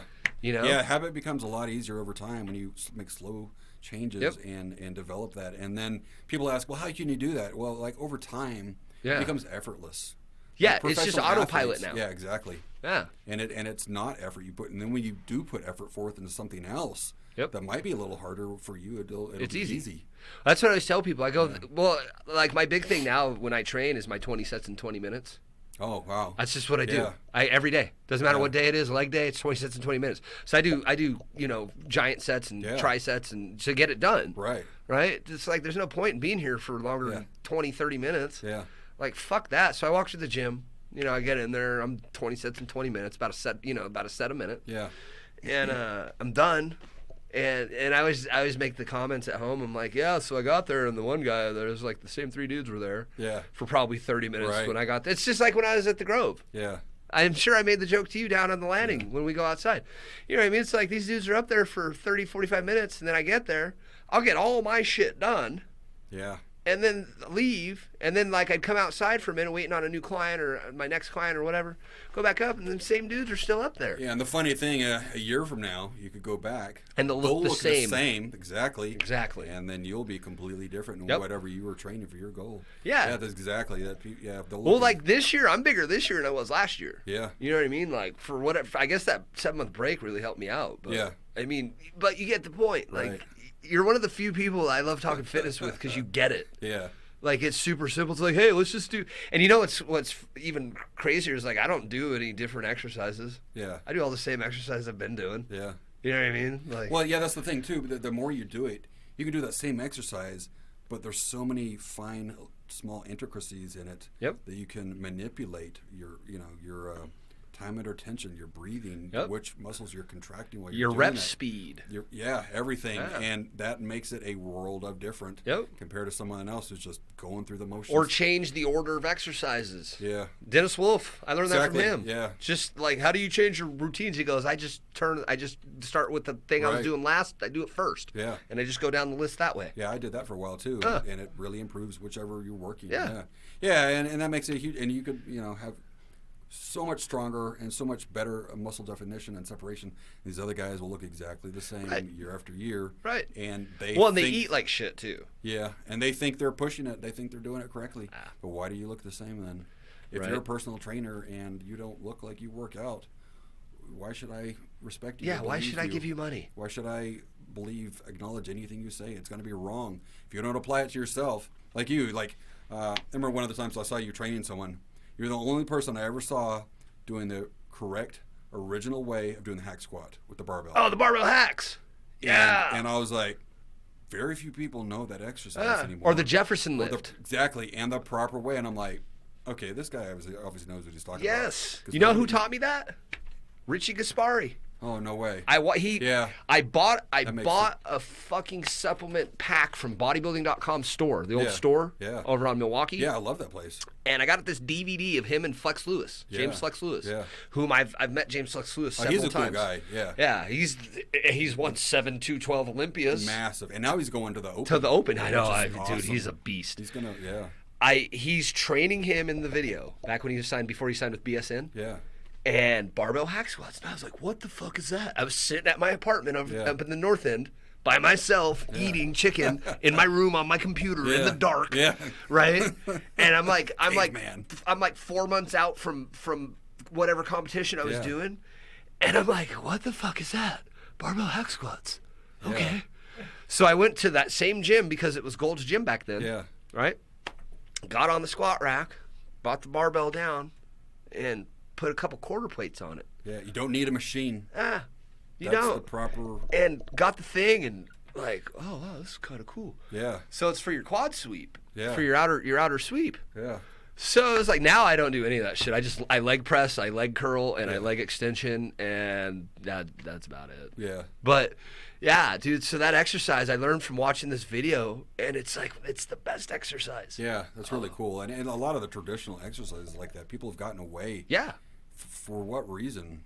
Well, because you know the drill. What machines are in there? Yeah, see, that's people, And I love machines. Don't get me Yeah, wrong. right. That's the one thing. People, it's like you're choosing sides, either machines or free weights. You can have both, and you can have the bands, and you can have the kettlebell and the Wosa ball and the yoga ball. They're all beneficial in certain ways. You can't say machines is all you need, free weights are dangerous. No, they're not. Well, free weights is all you need. Machines are for the new people that don't need. Well, no, pro bodybuilders use both. Yeah. Pro athletes use Well, my both. favorite are the hammer strength plate loaders. Oh, those are incredible. That's why the gym Those I'm training at now, they have all the hammer strings in there. Those are cutting edge. Yeah, they're great. The ergonomics and the Yep. body position. Yep. are And the incredible. different grips and the positionings. And the nice thing I like about them is they're machines, Yeah. but they're plate loaders. Right. So you can actually like put like Feel- my favorite one is the back row machine. Oh, those are awesome. Right? Yeah. Oh, dude, I can throw some weight on that. There was a those are time. real cool. See, I stopped all barbell training. I don't Yeah. use any barbells any longer. There was a time when I was competing. I used to train at the YMCA downtown. Yeah. When I was getting ready for my second and third show. Nice. I was up to, with wrist straps, obviously. I was doing 4 plates a side barbell rows. Wow. Like, I Yeah. mean, and for legit reps. Like, I was getting like 6 to 10 legit reps. And, like, Now, dude, like I'm like, yeah, dude, you know what I mean? Not that I can't do it. Yeah. It's just that like the stress that it puts on you. Right. You know what I mean? That's all, dude. People don't realize. It's like when I hear the guys who are like, "Oh, I can bench 405," and I'm like, dude, you can't even lift 100-pound dumbbells. Yeah. Get the fuck out of here! You Right. can bench fucking 405. Bounce that off your chest. There's no way. Yeah. There's just no way. If you can't lift 100-pound dumbbells, Yeah. you know what I mean? Yeah. Like there was a time, dude, the 150s. Like I wouldn't try it now. I just wouldn't even try it now. Yeah. There was a time though, like on an incline, like on a 25-degree incline. There was a time. Yeah. How the fuck you lift that? Like, Just do. well, like again, when you're bodybuilding, Yeah. And you're so focused, laser yeah, focused. that's all you care about. And that strength comes because you train for strength. And Yep. you train a certain way long enough, and it develops and develops and develops. Yep. That's why those power lifters are ridiculous. Oh, They God. can't run 100 feet, but they can outlift you in Oh, yeah. anything. Yeah, but They throw train 800 pounds on a bar and they'll squat it. Yeah. Well, in those days too, I had training partners. Yeah. Always. Now I To just push. train alone. Yeah. You know. Yeah. Well, to spot mainly. Oh, yeah. Mainly it's just to have them there to spot. I hate training with people. Yeah. Personally, like you're like that too, huh? Yeah, it's just sometimes it's nice, or if I'm trying to help somebody else learn or become comfortable. with Yeah, training that's like that. okay. But if if it's rare because I want to train a certain way, I you program your workout in detailed, very specific Yeah. ways. Once this rest period is over, you better get out of the way because I'm going. Yeah. We're going. We can talk, but you better be quiet when it's time to go. Yeah. Well, and it put can your hold you- headphones on and roll. Yeah. And then when the set's over, it's like blah blah blah, right? Whoops. Yeah. And then throw your headphones back on. Yeah. Well, and that's the thing, and I see that in you too. Is just like I'm not in there to fuck around. Mm-hmm. You know what I mean? Like we're here to. Have a purpose. Yeah. Well, why are you there if you're not? Yeah. You know what I mean? It's anyway. Yeah. So Wolf Fitness Academy on Instagram and also on the Facebook. You gave the spellings of all that stuff. Yeah, and another way, if people want to email me and find out about my services, Yeah. 850fitness@gmail.com. 850fitness. Perfect. So 850fitness@gmail.com. Yeah. And that's another way to get a hold of you. And then you besides doing like stuff in the gym, you obviously do the martial arts training with people as well and do yeah. private lessons. Yeah, basically anything health and fitness related. I can create nutrition guides, train people at their home or wherever they're comfortable with. Martial arts, self-defense. I can do it all privately. I've trained some people that didn't want to be seen in public or needed privacy for specific reasons to learn Right. self-defense. They would do that, or personal train in any gym, or Cool. Or soccer moms. yeah, I've trained just about all types. I've of trained a lot of soccer people, moms, yeah. actually. Yeah. Back when I was at the factory, I did all that. Cool. Well, thanks for coming, man. Oh, thanks for having me here. This is fucking rad. It's good to see you awesome. again. Yeah, It's been a you minute. too. Sure It's been has. since, April was the last time I saw you? Yeah, everything gets kind of distorted with the time and all this I know. grounding, and It's crazy. Oh, that's right, because I was on my way here that day. And then we everything were, started changing. Yeah, we stopped by the fitness place over there on Shamrock. Yeah. Justin's place. I can't remember. He was kind of weird about us being there too. Yeah, to everybody. I don't know. Maybe me and you set off a weird vibe with people that they're just like, something's. I don't know. We're a little too open-minded for people. Right? It's like, Well, we were just there like checking out his stuff. Like somebody called and was like, "There's people stealing your stuff," and it's just like, no, like there's no gyms open. Yeah, you can't run away with an Atlas stone that weighs 300 pounds. Dude, there's a row of Atlas stones in the back. Let's steal an Atlas stone and walk away with Yeah, it. what the fuck am I gonna do with an Atlas stone? Like, fuck off. Yeah, no shit, huh? Well, I told you I had met that dude because when I was running that detail shop, Yeah. he bought that truck from one of the dealerships that we would detail the vehicles Yeah. for, and so he brought it in and I detailed it for him. It was that Yeah. black Toyota. Yeah. And like, dude, I had that thing shining like a pearl. Yeah. Like he came to get it, and if I remember right, he tipped me $50 Oh. for doing that. Yeah, that's pretty good. Eh, Yeah. I did a good job. It took Yeah. me 5 fucking hours. It's like getting tattooed. You better tip if it's a quality job. Oh, for sure. Oh, for sure. That's what we do. But that's funny. But so anyway, party peeps, this is episode 3 of Sorry About Your Feelings here from the safe space.